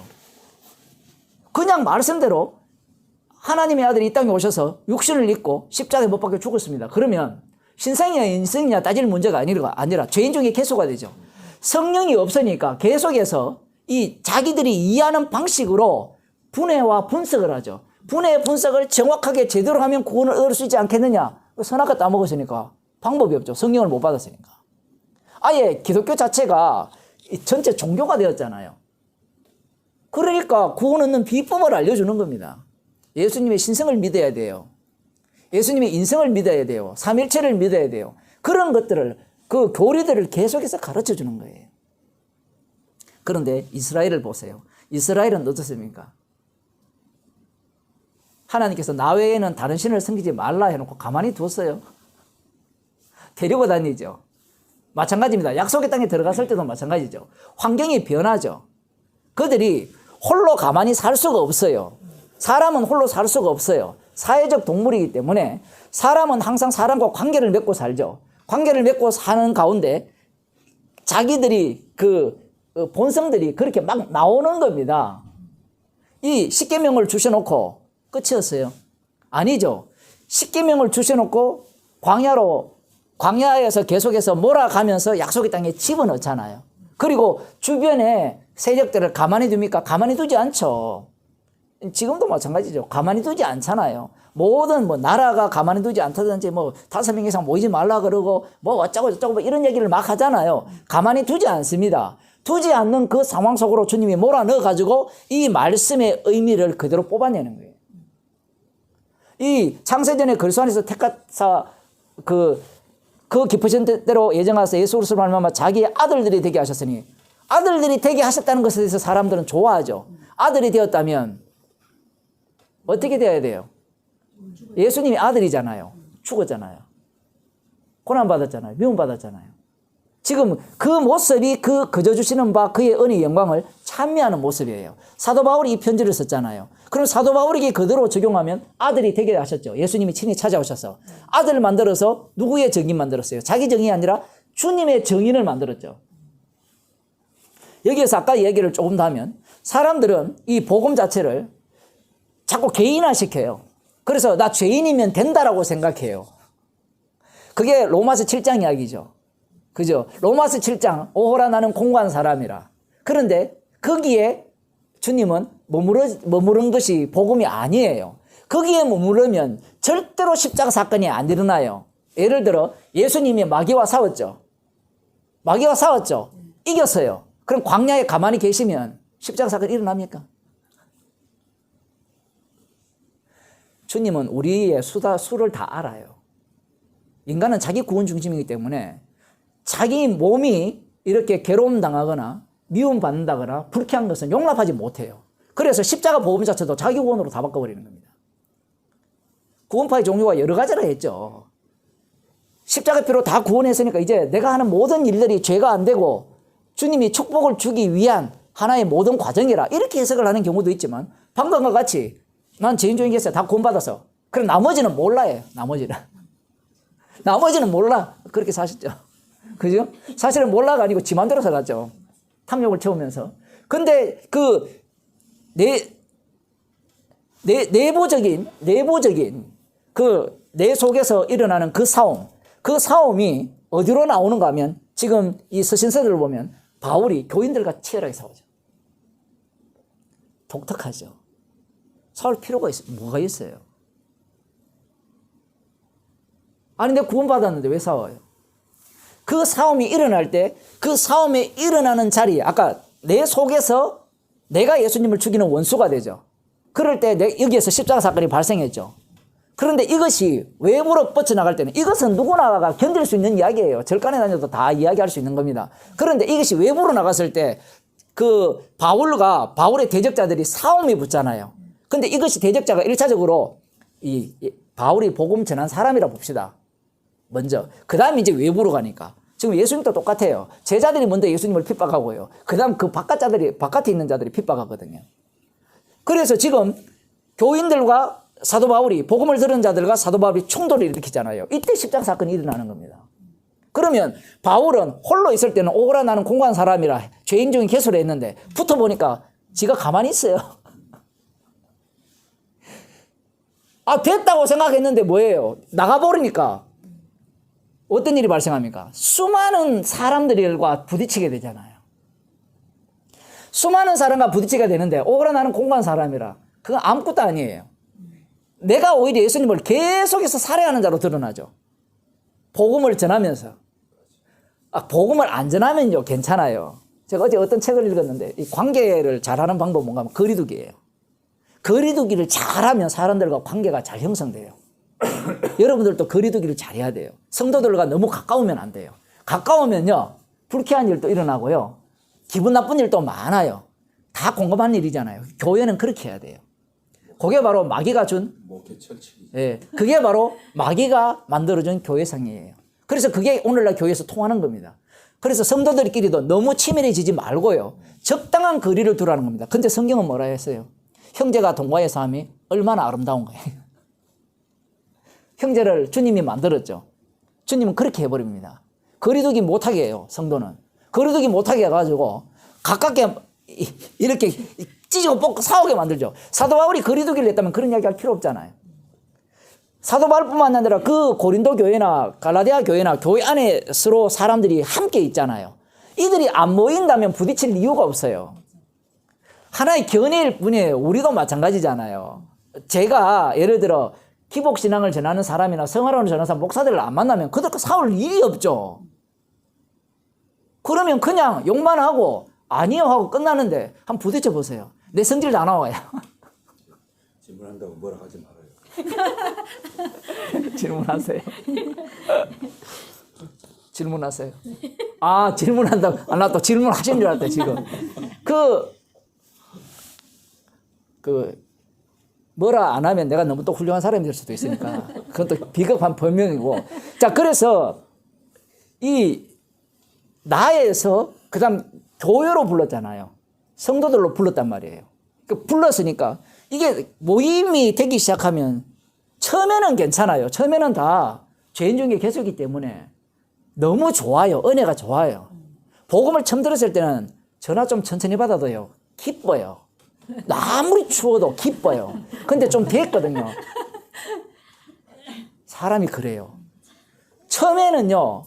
첫사랑을 이렇게 받았기 때문에 예배 드리러 올 때도 1시간 전에 와요. 그런데 시간이 지나면 별거 없어요. 인간이라는 자체가 이렇게 구성이 되어 있거든요. 자꾸 옆으로 세는데 이 개인적으로 나는 죄인 중에 개수다라고 하는 것과 그 다음 이것을 표출했을 때 그 표출하는 1차적인 자리가 성도의 자리거든요. 물론 집안도 마찬가지고요. 집안에서도 똑같이 이런 상황이 일어나죠. 입 다물고 있으면 아무런 어려움이 없어요. 그냥 나 혼자 기도하고 조용하고 남들이 말하면 뭐 개가 짖었다 생각하고 그냥 이렇게 하면 핍박이 없잖아요. 말하는 순간 이제 전쟁이 일어나죠. 그죠? 그러면 무엇이 옳으냐? 그건 몰라요. 주께서 시키는 대로 하면 되는데 주께서 시키는 대로 안 하려고 하는 게 문제죠. 왜? 핍박을 면하기 위해서 입을 닫아버리는 거예요. 핍박을 면하기 위해서. 그럼 일부러 핍박을 자처하기 위해서 입을 열어야 됩니까? 그건 또 아니에요. 기다릴 때도 있어야 되고. 그건 우리가 이렇게 어떻게 할 수 있는 이야기, 그게 아니에요. 근데 우리는 항상 나를 위해서 살기 때문에. 자, 그래서 집안도 마찬가지고 교회로 나가면 이 아까 그런 얘기 했지만 거리두기를 잘하는 거예요. 교회에서 요즘은. 그리고 조금만 불편하면 이제 교회 안 와요. 모임 안 옵니다. 근데 성경은 모이기를 힘쓰라 했거든요. 지독실이 말씀 안 듣죠. 왜? 안 모여도 나 은혜 안다는 거예요. 은혜 아는지 한번 봅시다. 모여봅시다. 모여가지고 밥 한번 해먹고 같이 이야기 한번 해봅시다. 어떤 사람이 예를 들어 교인 중에 찌질이 가난해요. 가난한데 병이 걸렸어요. 그 수술비가 많이 들어요. 알았죠? 알았을 때 보세요. 밖에 있을 때는 그냥 아프구나 이렇게 되는데 이제는 별별 생각이 다 드는 거예요. 이걸 도와줘야 되나 말아야 되나 어떻게 해야 되나 뭐 왜 저런 인간이 우리 교회에 와가지고 그것도 금방 온 사람이 병들었어요. 예? 금방 온 사람이. 그러면 또 판단하죠. 저 사람이 진짜 예수 믿는지 안 믿는지 따져 들어가고 야 저거 도와줘야 되나 말아야 되나 이렇게 생각하거든요. 죄들이요. 안 모일 때, 안 만날 때는 안 나타나요. 그러면 그 사람을 누가 보냈어요? 주님이 보낸 거예요. 그 얼마 전에 우리 서울에 있는 탕자교회에 그 어떤 집사님이 이렇게 모임에 오셨거든요. 이렇게 찾아가지고 혼자 막 이제 이 집도 교회도 이사를 했는데도 찾아와가지고 이렇게 오셨는데 얼마 안 됐어요. 얼마 안 돼가지고 이제 유방암에 걸리신 거예요. 그 배경을 전혀 몰라요. 모르면 교인들이 뭐라 생각하겠어요? 하긴 뭐 아무 생각 없죠. 남이 죽든 말든 아무 생각이 없는데 좀 이렇게 신앙이 있다고 생각하는 사람은 어떻게 도와야 되지? 혹시 어떻게 되지? 그러면 예를 들어 그분이 가난하다 칩시다. 그 어떤 생각이 들까요? 예? 가난하면 도와주든지 안 주든지 별별 생각이 다 들 거 아니에요. 그분을 주님이 안 보냈다면요. 우리의 죄가 안 드러나요. 그냥 강 건너 불구경입니다. 불구경. 똑같아요. 우리가 코로나가 불구경이잖아요. 불구경. 여기 있으니까 5인 이상 모이지 말라니까 우리는 아무 상관없잖아요. 그런데 반대로 저쪽 동네는 이 동네에 그런 걸 모른단 말이에요. 그러면 자기들은 또 아무것도 아니에요. 그 상황 속으로 들어가기 전까지는 자기가 믿음 있는 줄 알지만 정말 죄인 중에 개수임을 드러나게 하는 방식이 1차적으로는 가정이고요.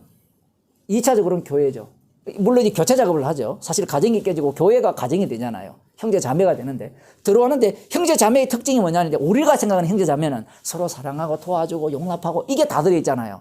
그런데 성경에서 말하는 형제 자매는 십자가를 전가하는 형제 자매예요. 그게 교회예요. 교회를 세우신 목적은요. 십자가 피를 사랑케 하기 위해서 세웠어요. 그러면 무엇이 나와야 되는가 하면 죄가 나와야 돼요. 죄가 나와야 된다니까 맨날 성질 부리는 인간들이 있는데 아무튼 이해가 안 돼.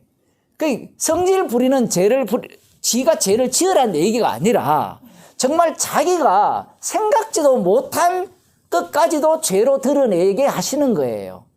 그게 교회의 모습이에요. 우리가 언제 그런 상상했어요? 성령의 은사를 주면 그 은사를 서로 잘 이렇게 해가지고 주님을 기쁘시게 한다고 생각했는데 성령의 은사조차도 뭐예요? 악마의 도구로 사용해버리는 그 악함이 드러나는 겁니다. 그런데 혼자 있다 칩시다. 혼자 방언을 해요. 고린도 교회에. 혼자 예언을 해요. 혼자 통역을 해요. 문제 있어요? 없어요? 문제 하나도 없어요. 그럼 강아지를 보낸다니까. 자, 그래서 강아지도 보낼 수도 있죠. 근데 강아지는 사람이 아니기 때문에 주님은 취급을 안 합니다. 물론 나귀를 통해서 말을 하게 하지만 말하는 강아지면 괜찮아요. 어쨌든 그런데 자 보세요. 혼자 있을 때는 문제가 하나도 안 돼요. 감사가 넘쳐요. 맞죠? 이 설교자도 마찬가지죠. 복음 전하는 설교자의 이 마음이 어떤 마음인가 하면 이런 마음이 있어요. 항상 복음을 전했는데 헌금이나 좀 하지. 그런 마음이 있었죠. 설교해 봤잖아요. 그런 거 없었어요? 다 있잖아요. 저만 있어요. 아니 복음을 전하면 뭐 후원이나 하든지 그런 마음이 있잖아요. 그죠? 그런데 교인이 없을 때는 그 마음 안 들어요. 이게 교인이 없을 때는. 근데 교인이 오잖아요. 근데 그 교인도 잘 사는 교인이 왔어요. 근데 복음만 듣고 헌금은 안 해요. 짜증 엄청 나는 거예요. 너무 리얼합니까? 이 죄라는 것이 이렇게 주님이 드러내게 하는 거예요. 근데 인터넷에 앉아가지고 유튜브하고 한번 해봅시다. 유튜브 하면 그냥 보는 겁니다. 그거 다예요. 뭐 예를 들어 뭐 구독자가 많다 칩시다. 예를 들어 사람들이 이거 읽고도요 좋아요 안 눌러요. 그냥 듣는 걸로 끝나는 거거든요. 좋아요라는 것은 아멘이라는 뜻인데 이들은 좋아요로밖에 이해를 못해요. 복음을 맨날 들어도 의미가 없는데 그냥 왔구나 갔구나 듣구나 이게 다예요. 그런데 그들을 실제로 한번 만나봅시다. 만나자 하면 안 올 사람 천지빛깔이에요. 안 올 사람이. 왜 안 만나려고 할까요? 일단 본인 자체가 사람을 만나기를 싫어해요. 나는 이 복음만 들으면 끝이에요. 여러분들도 한번 뭐 그런 경우가 있을지 모르겠지만 이렇게 인터넷으로나 이렇게 복음을 안다는 사람을 직접 한번 만나보세요. 만나보면요. 전화로 잠시 통화했던 것과 너무 달라요. 어느 정도 다른가 하면요. 다른 복음을 믿고 있어요. 그런 사람을 뭐 여러 명 만났어요. 물론 뭐 그것도 뭐 그렇다 치더라도 이제 복음을 안다고 쳤을 때 만나면 사람들이 무슨 생각을 갖고 있는가 하면 뭐 복음을 아니까 서로 잘 교통이 될 것이다. 이 생각도 갖고 있고요. 뭐 이걸 이제 지나가지고 만나도 별거 없다라는 사람은 아예 안 만나려고 하고 그러한 어떤 태도를 갖고 있는 거예요. 왜 그런가 하면요. 이 천상천하 요독존이에요. 나 혼자만 살겠다는 거예요. 근데 주님은 이 세상에서 나를 위하여 부모나 처자나 자식을 버린 자는 여러 배를 받는다 했잖아요. 그리고 이 받는 게 짜증나요. 여러 배를 받는다는 말은 주님께서 자기 피로 사신 성도들을 이렇게 만나게 한다는 건데 이게 만난다는 것이 짜증나요. 특히 지금의 세대는 더 심하죠. 자기밖에 모르는 시대잖아요. 그 여러 배 주시지 마세요라고 이야기해요. 제발 예수님 십자가의 피로 사신 형제 얻게 하옵소서라는 게 기도 제목이에요. 왜? 괜히 한 사람을 주님이 보내주면 내가 도와야 될지도 모르고 이 사람 때문에 내가 성질을 부릴지도 모르고 내 성질이 다 노출될지도 모르니까 제발 주님 얻게 하옵소서. 이게 기도 제목이에요. 뭐 안 그런 것 같아요. 그런 태도로 살아가는 겁니다. 근데 성경은요, 자기 백성을 반드시 교회로 불러 모아서 그 교회를 통해서 참 교회를 증거하게 만들어요. 참 교회가 어떠한 교회인지. 참 교회는 십자가를 전가하는 교회거든요. 벌써 사람들이 서로 만나는 것을 불쾌한다. 복음을 암에도 불구하고 만나는 것을 불쾌한다는 것은 이미 교회관이 잘못됐죠. 교회라는 것은 내 마음이 네 마음이고 네 마음이 내 마음 돼야 된다고 생각하잖아요. 예수님 안에, 성령 안에서 하나라고 했으니까. 근데 하나라는 것은 어떤 의미를 담고 있는가 하면 나도 마귀 새끼고 니도 마귀 새끼고 그 마귀 새끼와 마귀 새끼가 만나는데 하나 되는 방법은 십자가 뿐이에요. 그 피를 자랑하기 때문에 하나가 되거든요. 그런데 이들은 피를 보고자 모이는 것이 아니라 달리 말하면 죄를 짓고자 모이는 것이 아니라 죄를 지가 지를 수 없으니까 그 피공로를 자랑케 하기 위해서 그 피공로의 사랑의 깊이를 알아가기 위해서 모이고자 하는 것이 아니라 좋은 정보를 받고자 하고 그리고 제대로 된 교회가 된다면 정말 아름다운 모임을 꿈꾸기 때문에 그런 거예요. 만일에 그런 사람들이 자기 마음에 드는 사람들이 있다면요. 잘 모여요. 잘 모여요. 얘기도 잘해요. 그런데 서로 대화가 안 되고 그러면요. 안 모이죠. 왜? 저 사람은 태생이 펜트하우스에 산 태생이라서 나하고 대화가 안 돼요. 펜트하우스 알아요? 지금 한국의 드라마 인기 절정인데 예? 시즌 1이 끝났거든요.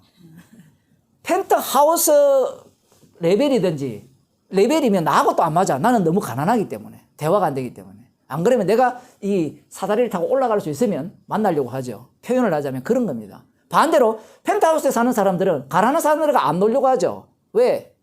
찌질하잖아요. 그리고 기본적으로 사람들이 갖고 있는 게 좀 가진 사람은 안 가진 사람을 보면 도와줘야 된다는 생각이 강해요. 혹시 내가 도와줘야 되나?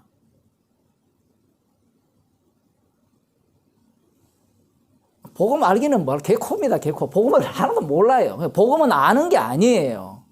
주님께서 우리를 끌고 다니기 때문이죠. 그래서 지금 그래서 교회로 모아가지고 주님께서 피를 자랑하는 게 교회고요. 그 피가 외부적으로 가죠. 외부적으로 전파되니까 또 누구가 싸움을 일으킵니까? 내 몸은 나와 또 다른 나가 싸움을 일으키고 성도끼리 모였는데 성도끼리 싸움이 일어나고 그 피가 복음에 전파되면 믿지 않는 자들과의 싸움이 또 일어나는 거예요. 그러니까 이 나라는 자는 늘 얻어터지게 돼 있어요. 이걸 안 얻어터지려면 하나만 얻어터지면 돼요. 하나만. 어떻게? 나만 죄인입니다. 나는 죄인 중에 개수입니다. 그것만 딱 하면 나만 얻어터지는 것은 쉽죠. 얼마나 쉬워요. 안 그래요? 그런데 그것을 한 발짝 더 나가서 교회에서 한번 얻어터지면 완전히 교회에 정 떨어져 버리죠. 그럼 교회 안 가죠. 그런 사람이 복음 전하겠어요?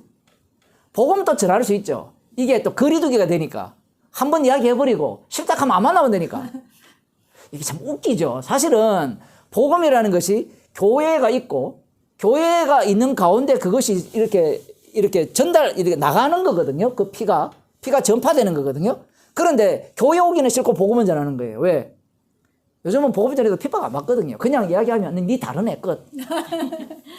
그런데 그들로부터 또 핍박한다 치더라도 핍박 당하는 것보다 교회 안에서 얽히고 설킨 게 더 괴로워요.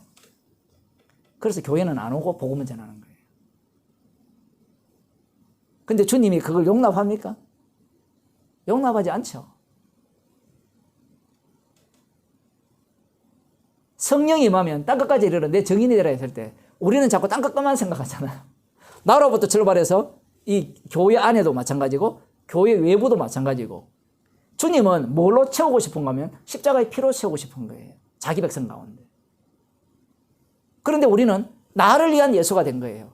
십자가 복음도 나를 위한 예수가 된 거예요. 점점 더 그렇게 될 수밖에 없습니다. 그래야 주님이 택한 자만 구원한다는 것이 드러나기 때문에 그래요. 그래서 복음은 사람들로부터 사람들에게 왜곡하도록 오해하도록 만들어야 돼요. 저처럼 너무 이렇게 전하면 안 돼요. 좀 오해하도록 만들어야 되죠. 왜? 집 밖에 모르는 인간은 복음을 이용해서 자기 구원에 도취되도록 만들어야 돼요. 그래야 지옥 가니까. 그런 자들도 천국 보내면 안 돼요. 그런 자들까지 천국 보내려고 애쓰면 안 돼요. 그 주님의 일을 왜 자격하려고 합니까? 창세전에 그리스도 안에 택했다.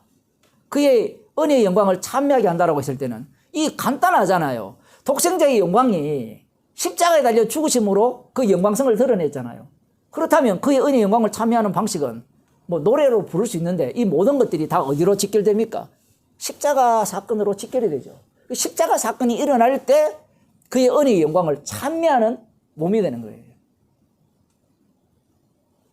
그래서 이런 일들이 그냥 가만히 있을 때는 잘 안 일어나요. 표현을 하면. 무슨 얘기인가 하면 어제 엄청 추웠거든요. 지금도 엄청 춥잖아요. 근데 방구석에 앉아가지고 생각하는 거예요. 오늘 영하 한 15도, 여기 15도잖아요. 그 바람이 부니까 17도입니까? 이쪽은 더 춥네. 우리 동네가 더 춥나? 하여튼 다른데 더 덥고 더 춥네요. 아무튼 그 체감 기온이 한 20도가 넘잖아요. 그러면 방구석에 앉아가 와 추웠습니까? 요즘 신앙인들 이렇게 신앙생활해요. 바깥에 한번 나가보세요. 춥죠? 그 추운가? 방구석에 앉아서 오늘 20도야. 춥다. 영하 20도야. 춥다. 이게 같습니까? 다릅니까? 다르죠? 말씀을 보게 되면요. 말씀대로 되어지는 속으로 들어가 버리죠.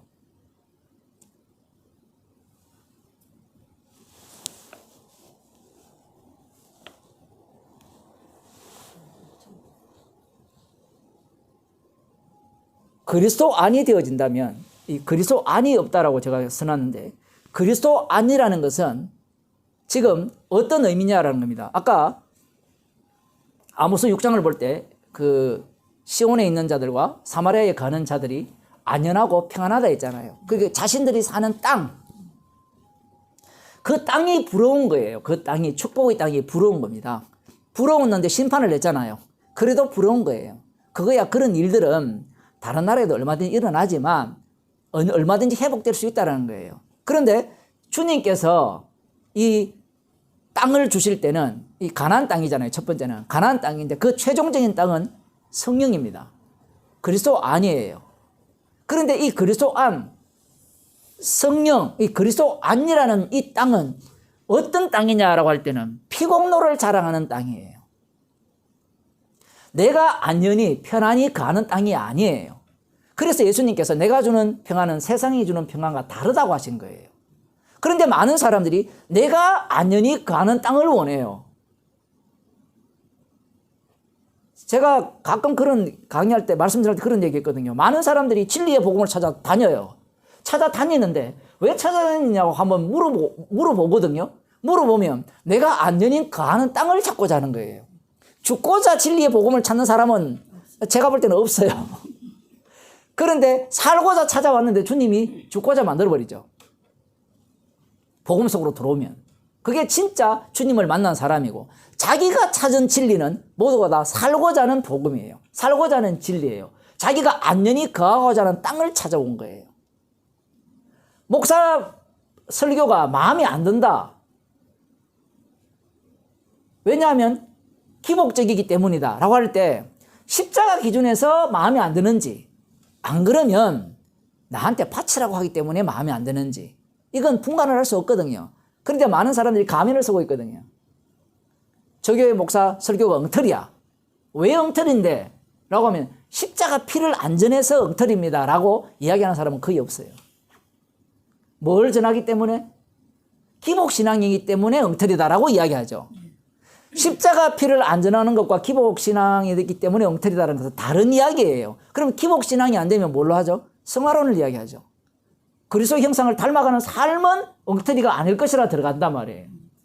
십자가 피가 기준이 되어버리면 모든 것이 악하죠.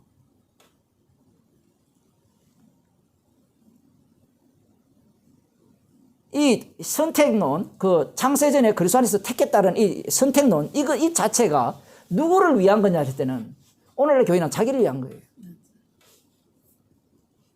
이것이 자 보세요. 선택론과 반대의 자리에 있는 자들이 예를 들어 행위론을 주장한다 칩시다. 내가 어떻게 하느냐에 따라서 달라진다. 그 행위를 주장하는 자들도 똑같아요. 선택은 받았는데 그 선택받은 자가 행위를 통해서 드러난다는 겁니다. 말이 되죠? 그럼 우리가 어떻게 행위하느냐에 따라서 선택받았는지 안 받았는지가 밝혀진다는 거예요. 똑같아요. 예정론 이야기하는 거나 마찬가지입니다. 근데 그들이 더 고소죠, 어쩌면. 그러면 이들 둘 다 예를 들어 예정론을 주장하는 자들도 마찬가지고 방금 이야기했던 행위를 주장하면서 예정론을 이렇게 믹스해서 하는 자들도 마찬가지고 이들이 그 이야기를 왜 해요?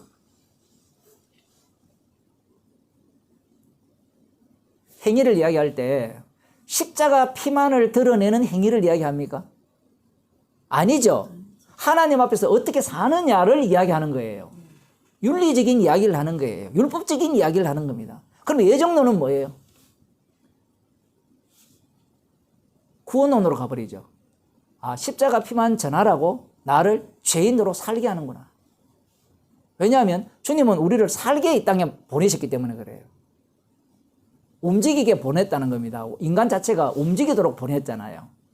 생각하고 행동하도록 보낸 거예요, 이 땅에. 그러면 그 모든 생각하고 행동하는 모든 것들이 뭘로 드러나라고 보냈어요? 죄로 드러나라고 보냈거든요. 창세전에 예정하셨다 했을 때 그 예정대로 부름을 받은 자 사도 바울을 봅시다. 사도 바울을 보게 되면 창세전에 택함을 받은 자죠. 택함을 받았다는 것이 언제 드러납니까? 예수님이 찾아올 때 드러나죠. 오시기 전에는 택함 받았다 이야기 안 해요. 근데 우리는 어떻게 이야기하는가 하면 저 사람이 택하실 줄 모르지 않습니까? 이야기하거든요. 고린도 교회입니까? 그게 고린도에서 복음을 전할 때 여기에서 아직까지 택함 받은 자들이 많이 있다라고 주님이 알려주잖아요. 성령을 통해서. 그것은 주님이 직접적으로 알려주는 내용이에요. 실제로 있다는 얘기예요. 그러면 우리는 그걸 알아요? 몰라요? 모르죠. 정인이 되려라 하면 정인이 되면 되죠. 그런데 이런 어떤 택함이나 이 주님이 미리 아신 자를 부르신다, 영생적으로 작전자를 부른다 할 때는 이것은 너희들은 정인이 되라는 거예요. 죽으라는 이야기입니다. 왜냐하면 십자가를 전가하기 때문에 미움받고 핍박받잖아요. 이거는 공감을 못 일으켜요. 십자가 복음은. 그런데 그 말씀을 어떻게 이해하는가 하면 아, 이들 중에도 영생적으로 작전대가 있을 것이라고 이야기하는 거예요. 있을 것이라고 이야기하니까 그 다음 이야기가 십자가 정인이 되는 게 아니라 잘 대해주려고 하죠. 예정이라는 말 자체가 틀린 게 아니고 예정론이 돼버리면 이제 예. 잘못된 거예요. 성경 말씀이 틀린 게 하나도 없어요. 문제는 육이기 때문에 모든 말씀이 육적으로 되어버렸죠. 육적으로 되니까 십자가와 만나는 말씀이 아니라 나의 구원을 위한 말씀으로 다 바꿔치게 된 거예요. 그러면 이 말씀을 듣는 우리들은 성도들이죠. 여러분이 설교를 할 때 성도들이잖아요. 그 성도들은 다 육이죠. 그들을 영으로 보면 안 돼요. 육이기 때문에 영으로 드러나는 겁니다. 그래서 지금 이런 어떤 예정론도 마찬가지입니다. 예정론 자체도 창세전에 택했다. 얼마나 좋아요. 뭐가 좋아요? 이것은 어떤 이야기를 하는가 하면 서대반처럼 죽으라 이야기입니다. 구원받았다가 우리는 구원받았다고 이야기를 해버리거든요. 그리고 이거 죽어도 좋다는 얘기거든요. 왜냐하면 우리의 삶의 목적이 그의 은혜의 영광을 찬미하는 게 목적이기 때문에. 그의 은혜의 영광을 찬미한다면 사도 바울처럼 배불러도 돼요. 배고파도 되고 부유해도 되고 가난해도 되는 겁니다. 그 모든 요소들이 그의 은혜의 영광을 찬미하기 위한 주님이 조치하신 환경인 거예요. 그야말로 자유인입니다. 자유인. 그리스도 안이 없기 때문에 그래요. 안에 들어와 있다면 자기 구원을 생각하지 않죠. 생각하지 않다면 또 오해를 하니까 날마다 자기 부인이 되니까. 그래서 이렇게 이야기했습니다. 그래서 타락전 선택이냐 타락 후 선택이냐 이것 갖고 또 논쟁이 있거든요. 타락전 선택, 타락 후 선택 이야기를 왜 해요? 십자가를 전가하기 위한 세상이 되어버리면 이미 창세전이 되어버리죠. 타락전 타락 후 이야기할 필요도 없습니다. 논쟁거리도 안 돼요. 성경을 인간 구원론 중심으로 보기 때문에 그래요. 우리의 모든 신학이, 그 신학교에서 다니는 모든 신학이 인간 구원론 중심으로 구성되어 있어요. 지금은 뭐 더 많이 나갔죠.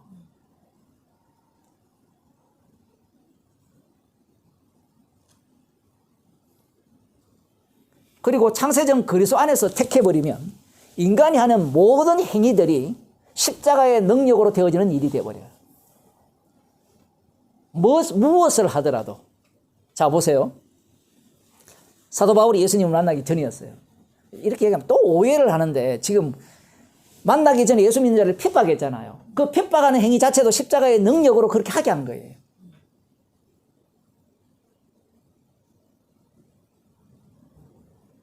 그 피를 자랑케 하기 위해서 주님이 피의 능력을 그 한 사람에게 두 종류를 동시에 보여주는 겁니다. 표현을 하자면.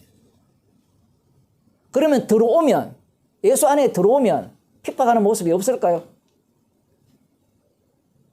있죠. 똑같이 있는 겁니다. 그 전에는 이 자기 속에서 십자가가 가운데 중심에 서지 못했고, 자기와 타인과의 관계 속에서 십자가가 중심에 서지 못했고, 외부인과의 관계 속에서 십자가가 중심에 서지 못했지만, 그리스도 안에 들어오면 항상 십자가가 중심에 서죠.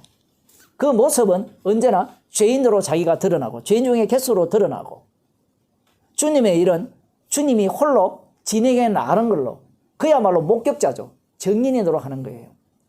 심지어 자기가 복음을 전하면서 주님이 복음을 전한다라고 이렇게 보고 있는 겁니다.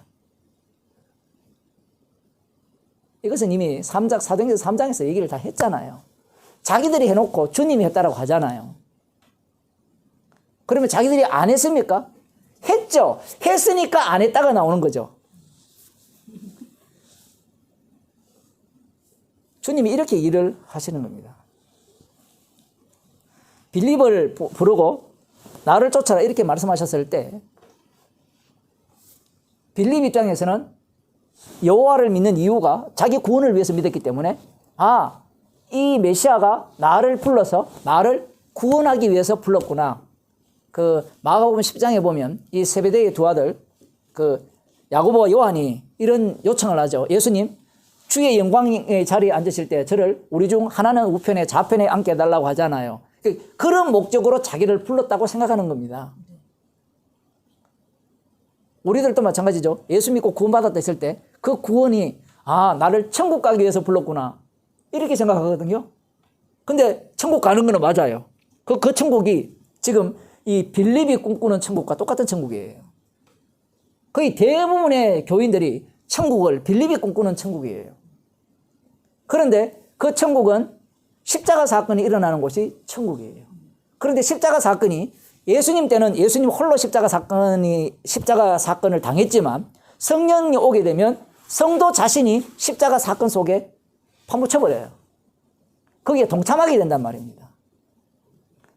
아까 전에 예를 들면 내 속에서 싸움이 일어나고 동시에 교인들이 성도들과 만났을 때 그 속에서 십자가 사건 속으로 빨려 들어가는 겁니다. 구경꾼이 아니란 말이에요. 관람자가 아니란 말입니다. 그런데 사람들은 이 나를 쫓아라 이런 말씀들을 자기 구원론 중심으로, 그 예수를 믿으면 너와 내 집이 구원을 얻는다니까 사람들이 너와 내 집이 구원을 얻으니까 얼마나 좋아요. 근데 그 구원 속에는 이미 자기 갖고 있는 정답을 갖고 있어요. 마치 이 여호와의 이름을 불렀을 때 그 여호와의 이름이 동일한 이름이지만 자기들이 생각하는 여호와 이름은 어떤 이름이에요? 축복해 주는 이름이죠. 다른 거 없습니다. 살게 해주는 믿음이죠.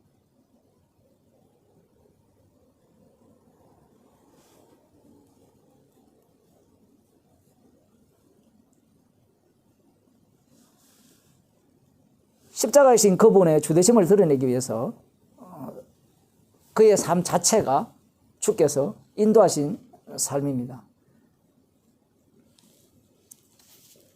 자, 그래서 조금 더 봅시다. 네, 보면 이 나다나엘이 나옵니다. 요셉의 아들 나사렛 예수라 이렇게 이야기를 하니까 이 나다나엘이 뭐라고 이야기를 하는가 하면, 나사렛에서 무슨 선한 것이 날 수 있느냐 이렇게 이야기를 해요. 자, 예수님은 나사렛 예수라 이렇게 소개를 하고 있죠. 왜 이렇게 출생지를 속입니까? 처음부터 예수님이 베들레헴에 나셔서 그 미가에 나오는 그 베들레헴 에발라다야, 네가 작은 고을일지라도 네게서 너를 다스린 자가 나온다라는 그 예언대로 예수님 자신을 이 베들레헴 예수 이렇게 소개하면 안 되나요?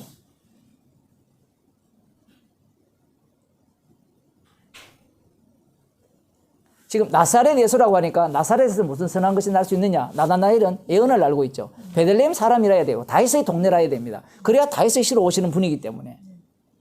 그러면 나사렛 예수가 모세가 예언한 그 선지자라 했을 때 나다나엘은 확정적이죠. 뭘로 확정적입니까?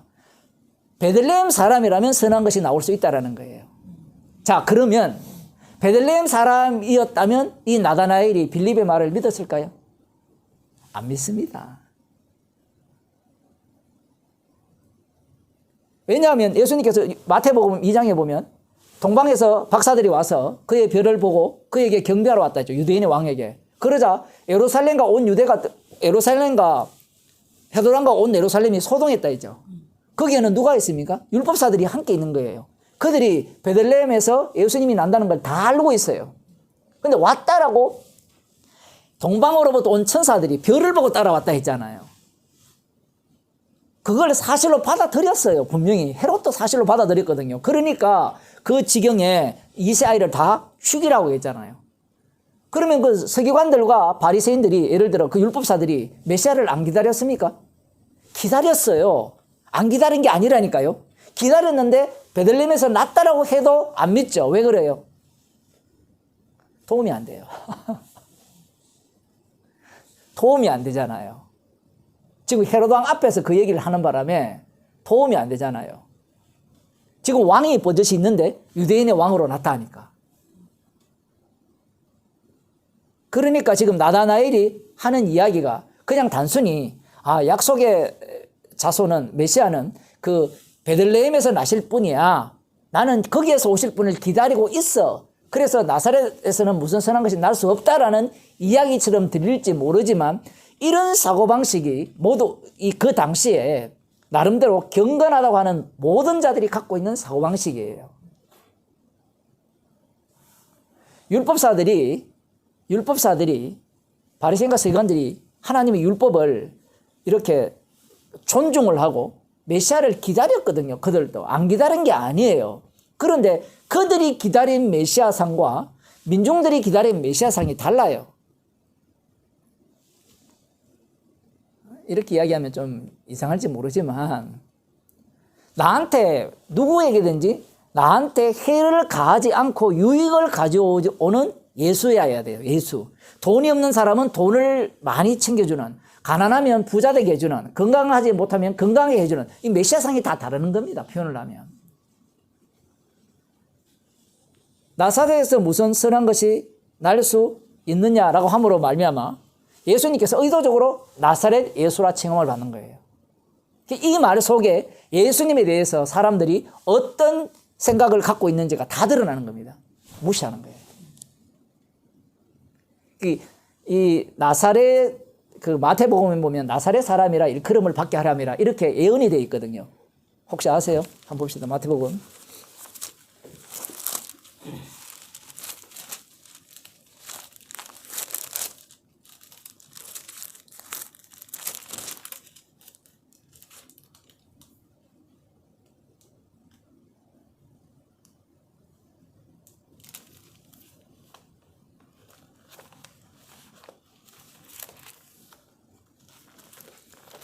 그 2장 23절에 나사렛이란 동네에 와서 사니 이는 선지자로 하신 말씀에 나사렛 사람이라 칭하리라 하심을 이루려 함이라 이렇게 되어 있거든요.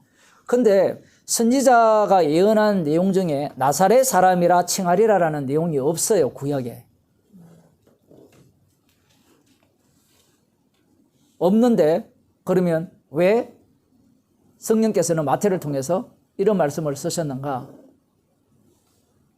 뭐 연구를 해보면 이렇게 얘기합니다. 이게 나사렛이라는 자체가 나자 뭐 이런 쪽에서 이렇게 나온 그 단어이기 때문에 나자가 사기거든요. 그것과 관련되지 않느냐 뭐 이렇게 이야기도 하는데 여기에서는 명확하게 이렇게 이야기를 하니까 없어요. 그러면 달리 말하면 그 선지자로 하신 말씀에 나사렛 사람이라 했으니까 선지자들이 어떤 대우를 받았느냐라고 할 때는 선지자들이 메시아를 증거했잖아요. 그들이 핍박받고 미움받고 멸시당했어요.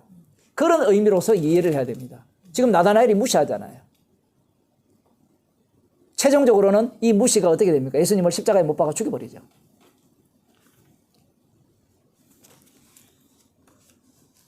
빌립이 와보라 하죠. 그러니까 뭐 가까운 사람이니까 와보라 하니까 가보는 겁니다. 복음을 이렇게 주님을 만나는 과정이 우리가 생각하는 것과 달라요. 와보라 해서 가서 만날 수도 있고요. 뭐 길게 말씀을 전해서 들을 수도 있고요. 이것은 우리들이 예상할 수 없어요. 어떤 뭐 절차와 과정들이 있다 생각하는데 그런 게 없습니다. 주님을 만나는. 사도 바울처럼 만나는 경우도 있고요. 그 빌립보에 있는 간수처럼 만나는 경우가 있고요. 다 달라요. 그런데 우리들은 머리에 이미지를 그리죠. 아, 내가 지금 전부 다 지성의 시대잖아요. 말을 어떻게 잘 해서 복음을 전하면 믿을 거. 이런 생각이 머리에 박혀 있어요. 아예. 성령께서 친히 믿게 한다고 생각을 못 해요. 우리는 정인일 뿐이에요. 그러니까 완전하게 알기 전에 입도 뻥고 하기 지라지. 예. 완전하게 어떻게 알아요? 저도 성경을 한 99.9%는 모르겠는데.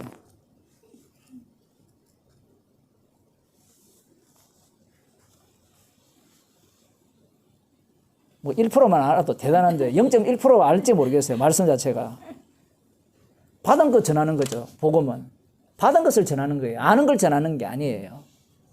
내가 뭘 받았는가를 전하는 건데 그거 정인인데 자기가 아는 것을 전하려고 해요. 아는 것을 전하려고 하면 계속해서 끊임없이 설득과 납득을 시키려고 하죠. 이해시키려고 해요. 그럼 이해가 되는 것은 동의가 돼요. 동의라는 것은 믿음이 아니에요. 제가 이전에 여기에서 한 20몇 년 전에 그 대학생 친구들한테 복음을 이렇게 이야기를 하니까 한 친구는 장로님 아들인데 다 이해를 해요. 다 받아들여요. 근데 못 믿겠다는 거죠. 그런 사람이 있고 받아들여서 믿겠다고 하는 사람도 있어요. 왜냐하면 원래부터 믿고자 하는 마음이 있는 사람이라면. 근데 그 친구는 믿고자 하는 마음 자체가 없어요. 근데 들어보면 납득이 되고 이해가 되죠. 많은 경우에 납득이 되고 이해가 되고 수긍이 되는 것을 마치 믿음이 있다라는 식으로 이렇게 이해를 하는 경우가 진짜 많아요.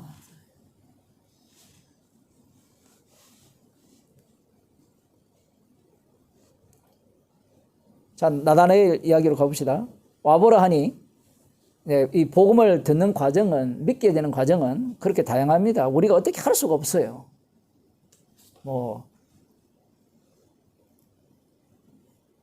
나사렛에서 무슨 선한 것이 날 수 있느냐? 빌립이 가로되 와보라 하니 예수께서 나다나엘이 자기에게 오는 것을 보시고 그를 가리켜 가라사대 보라 이는 참 이스라엘 사람이라 그 속에 간사한 것이 없도다. 이렇게 말씀하셨어요. 보라 이는 참 이스라엘 사람이다. 주변에 제자들이 있죠. 그 속에 간사한 것이 없다라고 할 때 제자들이 생각하는 예수님의 말씀과 예수님이 말씀하시는 것과 동일할까요? 다를까요? 동일하면서도 달라요. 자, 이 제자들 쪽에서는 나다나엘을 알고 있죠. 빌립이. 그러면 나다나엘이 어떤 사람인가를 알고 있어요. 진짜 이 사람은 참 이스라엘 사람이고 간사한 것이 없는 것을 다 알고 있어요. 예수님만 아는 게 아니에요. 같이 지내보면 이 사람이 어떤 사람인지를 알잖아요. 사도 바울이 자신에 대해서 뭐라 합니까? 율법의 의로는 흠이 없다 하잖아요. 그러면 주변 사람들이 볼 때 누가 봐도 저 사람은 율법의 의로는 흠이 없다라고 하는 겁니다. 그 누가복음 18장에 나오는 그 바리새인의 기도 보세요. 그 바리새인을 볼 때 사람들이 손가락질을 할 수 있습니까? 없습니까? 할 수 없어요. 왜냐하면 그렇게 살기 때문에 그래요. 그럼 그 부류라 생각하면 됩니다. 쉽게 말하면. 나다나엘도 날 때부터 십계명을 지켰고요. 지금 또 십계명을 지키는 사람이고 여전히 하나님 나라를 기다리고 있어요. 메시아를 기다리는 사람입니다. 올 때부터 예수님이 보라 이는 참 이스라엘 사람이요 그 속에 간사한 것이 없다라고 선언을 했죠. 이게 평가냐 선언이냐가 중요해요. 평가라고 이야기할 때는 예수님의 선언은 평가도 들어가 있습니다. 1차적으로는 빌립이나 이 사람들이 갖고 있는 사고방식으로 그리고 본인 자신 나다나엘 자신이 자기 자신을 볼 때도 참 이스라엘 사람 맞아요. 메시아를 기다리는 남은 자잖아요. 지금 남은 자들이다 말입니다. 지금 이스라엘이 남은 자들인데 이 당시에 유대인들은 남은 자들로서 참 이스라엘 사람들로서 메시아를 기다리는 거고 전심을 다해서 간사한 것이 없어요. 오로지 율법 중심, 여호와 하나님 중심으로 살아가는 사람입니다. 나다나엘 자신이 자신을 보아도 참 이스라엘 사람이고 간사한 것이 없어요. 빌립이 봐도 그래요. 예수님이 봐도 그래요. 이건 누구나 다 동의하는 이야기입니다. 그러자 빌립이 나다나엘 이야기하죠. 어떻게 나를 아시나이까? 어떻게 나를 아시나이까 말은 나도 그걸 알고 있다는 이야기예요. 그러니까 예수님의 말씀을 못 알아듣는 거예요. 뭘 못 알아듣느냐 했을 때는 참 이스라엘 사람이요 간사한 것이 없어지려면 십자가와 함께 죽어야 돼요. 죽고 살아나야 돼요. 지금 그 내용을 지금 다 안고 있는 거예요. 그래서 제가 방금 선언이라 했잖아요. 평가라면 그냥 참 이스라엘 사람이요 간사한 것이 없다라고 하면서 나다나엘의 입장이나 빌립의 입장, 주변의 사람들의 입장과 동일한 수준으로서 예수님은 경험해보지 않고 아는 수준이에요. 이것은 신적 능력이죠. 흔히 말하는. 사람들이 여기에 주목을 하거든요. 이 나다나엘도 지금 어떻게 나를 아십니까? 이야, 진짜 신적 능력이 있네요. 이 수준에서 예수님을 대하는 겁니다.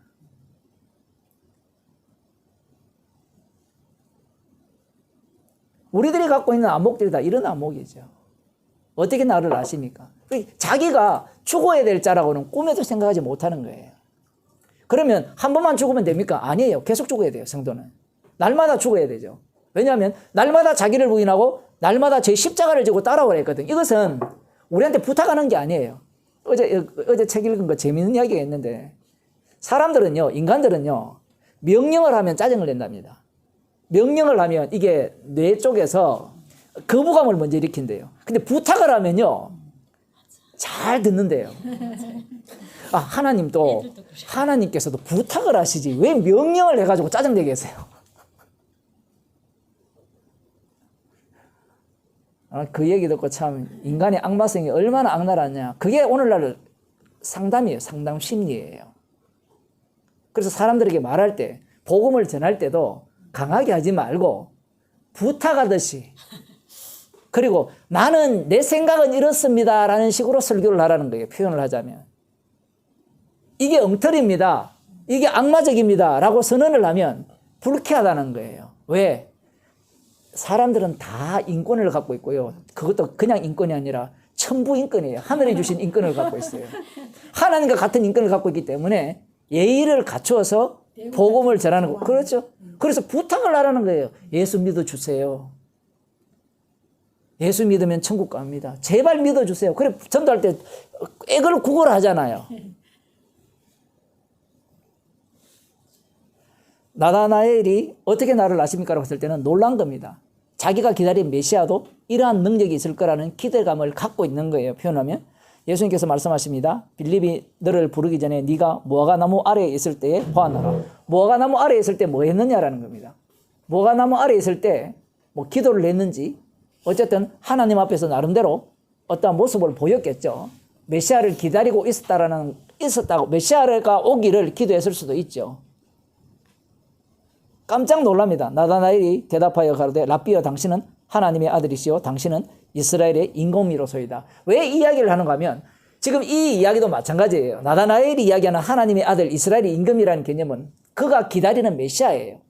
왜냐하면 지금 나다나엘은 무화과나무 아래에서 메시아를 기다리고 있었어요. 하나님의 아들 다윗의 자손으로 오실 그분을 기다리고 있는 겁니다. 사무엘하 7장 14절에 예언된 하나님의 아들로 불려질 다윗의 아들, 그 아들, 성전을 세울, 성전을 건립할 그 아들이 오기를 나다나엘은 기다리고 있었던 거예요.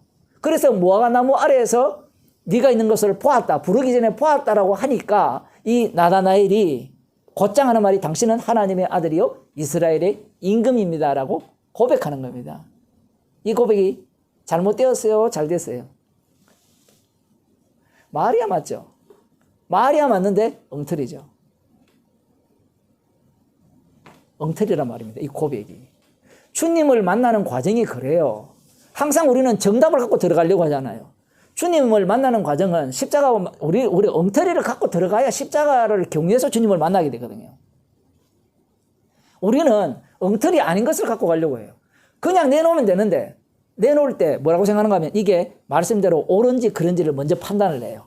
행동을 할 때도 마찬가지죠. 이게 주의 뜻인지 아닌지를 물어보고, 근데 그 사람 잃어버렸는데, 몽골에 선교사로 갔다 하버드 나와가지고, 그 유명한 사람이죠. 그 사람이 하나님의 음성을 듣는 법, 이런 책을 내고, 인기가 되게 많아요. 얼마나 웃기는 이야기인가 하면요. 자기가 하는 일이 다 하나님의 뜻이에요. 왜? 음성을 듣고 움직이니까. 그 논리예요. 그 사람 이야기가. 그러면 사람들이 다 그렇게 살고 싶어 한 거예요. 그런데 사도 바울은 뭐라 합니까? 먹든지 마신지 하나님의 영광을 위하여라. 네 몸이 하나님의 전이니 네 몸을 하나님이 기뻐하시는 제물로 드리라. 제사로 드리라. 이렇게 나오잖아요. 그럼 뭘 해도 십자가를 전가하는 몸이 돼요. 뭘 해도 이 몸 자체가 십자가의 완료성을 드러내는 결과물입니다. 주님의 기도의 응답이에요. 성도 자체가 그렇잖아요. 기도하셔서 십자가 지셔서 만든 결과물이잖아요. 근데 그 사람은 뭐라고 하는가 하면 하나님 음성을 들어야 된다는 거예요. 이 일을 할까요 말까요? 그러면 할까요 말까요? 주님이 지시를 내린다는 겁니다. 그 사람 이야기 들어보면 뭐 안 좋은 것도 있고 좋은 것도 있고 막 이야기 섞어놔야 사람들이 먹힐 거 아니에요. 근데 그리스도 안에 있는 자는 뭘 해도 십자가를 진 거예요. 그럼 우리가 무엇을 선택해야 됩니까? 라고 묻잖아요. 선택해 보세요. 사도 바울이 선택을 하거든요. 선택하면 성령께서 돌려버리죠. 자기가 어디로 가려고 합니까? 저기, 서아시아로 가려고 복음을 전하러 가려 할 때 막잖아요. 성령께서 막아버립니다. 항상 이 원리예요. 뭘 해도 주님은 자기의 이름을 위해서 일을 합니다. 그게 이제 그 요한에게, 사도 요한에게 한 이야기죠. 요한복음 21장에 보면 베드로에게 네가 젊어서는 띠띠고 원하는 곳으로 다녔거니와 늙어서는 네가 원치 않는 곳으로 끌려다닌다는 거죠. 실제로 이 일을 당한 자가 누굽니까? 베드로로 나타나는 것이 아니라 사도 바울로 나타나죠. 그 예루살렘에 올라갔을 때 올라가기 전에 올라간다고 하니까 그 빌립의 딸과 그 예루살렘에서 올라온 누굽니까? 아가야 선지자입니까? 허리띠를 풀어가지고 띠를 풀어가지고 끌려갈 것이다. 그걸 그대로 적용시키거든요. 그전에도 마찬가지잖아요. 그전에도 복음을 전하러 다닐 때 자기가 원하는 곳으로 다닐 것 같지만 원치 않는 곳으로 간 거고요. 그 원하고 원치 않는 곳이라고 했을 때는, 표현을 할 때는 주님은 항상 십자가를 전가하는 자리로 우리를 이끌고 다니신다는 사실입니다. 자, 지금 나다나엘이 그 하나님의 아들이요 당신은 이스라엘의 임금이라 했을 때 자신이 기다리는 메시아를 만났기 때문에 그래요. 사람들이 예수를 믿는 이유도 마찬가지예요. 그 예수가 나와 적합하기 때문에 그 예수를 믿는 겁니다.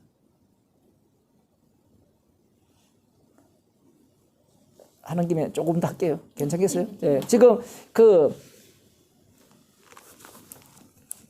이걸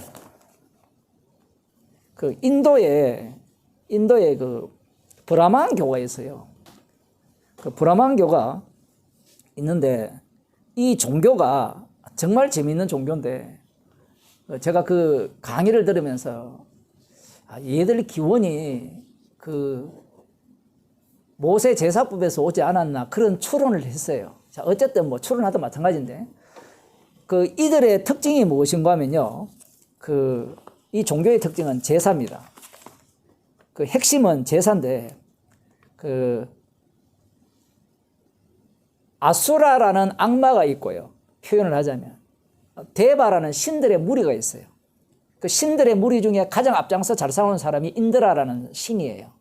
표현을 하자면 이들이 지금 이 신을 섬기는 방식이 재밌는 게 뭔가 하면 신이 이 아수라라는 신이 있고 그다음 여기에 그 데바라는 그 인드라라는 신이 있는데 이들이 싸워서 누가 이겨야 되는가 하면 그 인드라가 이겨야 돼요. 이 인드라라는 신이 뭔가 하면 데바 쪽 신이 인간을 위한 신이에요. 그 인간을 위한 신인데 이들이 비를 내리고 그 땅의 축복을 가져오는 신입니다. 이들이. 그러면 이들이 승리를 하려면 어떻게 해야 되느냐라고 할 때는 이 아래쪽에서 불로 태워서 향기를 올려보내야 돼요. 재물을 태워서.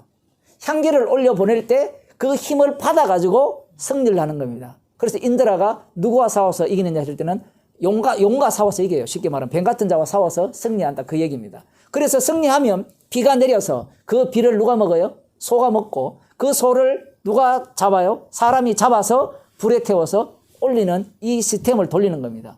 그러면 이 일을 하는 자가 누군가 하면 바로 브라만 계급이에요. 사제들입니다. 그 사제들이 이 일을 하는데 신이라는 자체가 어떻게 움직이냐 했을 때는 이 사제가 제사를 제대로 드리면 신이 움직인다는 거예요. 승리를 해서 비가 내린다는 겁니다. 악신이 있으니까. 자, 제가 지금 여기서 하고 싶은 얘기가 뭔가 하면 그 이들이 이 제사법이라는 게 있는데 이 제사법을 그 당시에는 언어가 없었대요. 언어가 없었는데 제사법이 굉장히 까다롭다는 겁니다. 까다로운데 그 제사법 긴 내용을 쉽게 말하면 레이기를 다 외워버리는 거예요. 근데 외우는 방식이 어느 정도로 열심히 외우는가 하면 그 인도 그 구구단 있죠. 인도 구구단이 20단까지인가 19단까지인가 있잖아요. 그죠? 한때 유행했잖아요. 그 동네가 그게 가능한 게 옛날부터 그랬다라는 겁니다. 그 브라만 계급들, 그 사제들이 그걸 외울 때 그 당시에는 그 모음이 없잖아요. 전부 히브리어도 모음이 없거든요, 원래. 그런 거 보면 재밌는데 그 글자가 없으니까 그냥 발음만 될 거 아니에요. 그 발음이 되는데 그 발음이라는 것들을 이 강세에 따라서 어디에 강세를 두느냐에 따라서 의미가 다 달라지니까 그걸 그대로 다 외운답니다. 근데 외우는 방식이 앞뒤로 다 바꿔서 다 외운대요. 그 1, 2, 3, 4, 5, 6, 7, 8, 9가 있으면 그 사람이 강의하는 사람이 그런 얘기를 해요. 주기도문을 외울 때 거꾸로도 외우고요. 앞에 두 단어를 바꿔서도 외우고요. 자유자재로 외운다는 겁니다. 그럴 때 어떤 결과가 나오냐 했을 때는 제사법이 하나도 틀리지 않는다는 거예요. 말이 되죠? 신라 하면 사람들이 쓸 때 신라로 쓸죠. 맞죠? 신라. 근데 신라로 쓰잖아요. 그럼 거꾸로 읽으면 어떻게 돼요? 라신으로 외우면 원래 글자가 제대로 기록될 수 있잖아요. 제대로 전달이 되잖아요. 이해 안 돼요? 신라거든요, 글자가 원래.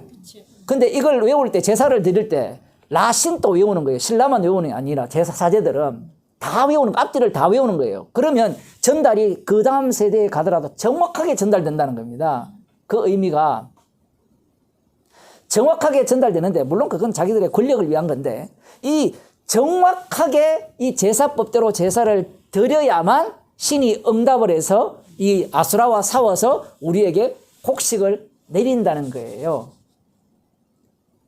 제가 이 이야기를 보면서 이 많은 사람들이 이 성경의 진리를 알고 싶어 하잖아요. 진리를 알고 싶어 할 때 왜 알고 싶으냐를 했더니 독점하고 싶은 거예요. 독점. 예수님 당시에도 똑같죠. 이 바리새인과 서기관들이 모세의 자리에 앉았잖아요. 독점하잖아요. 독점하는 이유가 뭐예요? 권력을 행사하고 싶은 겁니다. 성경을 완벽하게 아는 거예요. 복음을 완벽하게 이해해서 완벽하게 알아서 그 다음 뭘 하려고 하느냐는 겁니까? 이 완벽함이 천국으로 인도해주는 길이라는 이야기를 하고 싶어 할 거 아니에요. 근데 사실은 복음은 완벽하게 아는 자체가 죄죠. 그것이 구원을 못 일으키죠. 완벽하게 아는 걸 전하면 구원 얻어요. 주님이 구원하잖아요. 주님이. 그 브라만교하고 똑같은 것 같아요. 구원이라는 것을 이루기 위해서 이것이 마찬가지죠. 뭐 신친제가 되었든 다락방이 되었든 다 이 원리거든요. 자기들이 진리를 독점하면 이 진리를 통해서 구원 얻는 길을 줄 수 있다라는 거예요. 근데 이것이 그들만이 갖고 있는 게 아니라 모든 인간들이 갖고 있는 사고방식이죠. 그래서 주님이 십자가에 달려 죽으신 겁니다. 지금 이 나다나엘은 성경을 완벽하게 알고 있어요. 완벽하게 알고 있으니까 자기는 충분히 메시아를 알아볼 수 있다라고 생각하는 거예요. 그런데 예수님이 먼저 무화과나무 아래에 있을 때 너를 보았다라고 하니까 먼저 보았다고 하니까 그때 당시에 내가 무화과나무에서 메시아를 기다리면서 메시아를 만나기를 간절히 기도했는데 나를 봤다고 하니까 당신은 바로 하나님의 아들이요 이스라엘의 임금입니다. 이렇게 고백하는 거예요. 이 이야기가 무엇인가 하면 예수님을 볼 때 메시아적 권능을 갖고 있다는 겁니다. 이게 이제 요한복음 전개 과정이에요. 나다나엘과 같은 안목으로 예수님을 대하면서 예수님을 메시아로 믿는 겁니다. 사람들이 신기해한다 하잖아요. 우리 사모님이 지난주 주일날인가 자기 친구가 어떤 사람한테 갔는데 내가 어젯밤에 뭘 했는지 한 달 전에 뭘 했는지 알아맞추는 사람이 있다 하잖아요. 그죠? 그런 걸 신기하잖아요. 사람들이 그걸 믿잖아요. 그게 메시아입니다. 쉽게 말하면. 근데 이 땅에 오신 메시아는 십자가에 달려 죽으신 메시아예요. 예수님이 말씀합니다. 예수께서 대답하여 가라사대 내가 너를 무화과나무 아래서 보았다 함으로 믿느냐? 이보다 더 큰 일을 보리라. 바로 나오죠. 무화과나무 아래서 보았다로 믿느냐? 신적인 능력이에요. 그러니까 하나님의 아들이다. 이스라엘 임금이다. 자꾸 우리들이 갖고 있는 하나님 아들 개념으로 들어가면 안 돼요. 이들이 갖고 있는 하나님 아들 개념으로. 그래서 더 큰 일을 보리라 하죠. 또 선포입니다. 보여줘야 보이죠. 말을 하면 못 알아들어요. 그 이야기가 뭔가 하면 진실로 진실로 너희에게 이르노니 하늘이 열리고 하나님의 사자들이 인자 위에 오르락 내리락 하는 것을 보리라 하시니라. 예수님이 생명의 길이고 진리요 생명이요 천국으로 들어가는 문이라는 겁니다. 이 야곱이 그 하나님의 사자들이 꿈에 사자들이 하늘로 오르락 내리라 했죠. 그것을 베델이라 했잖아요. 하나님의 집이라 하면서 지금 그것을 볼 것이다라고 말씀하는 겁니다. 이 부분은 조금 이따 하겠습니다.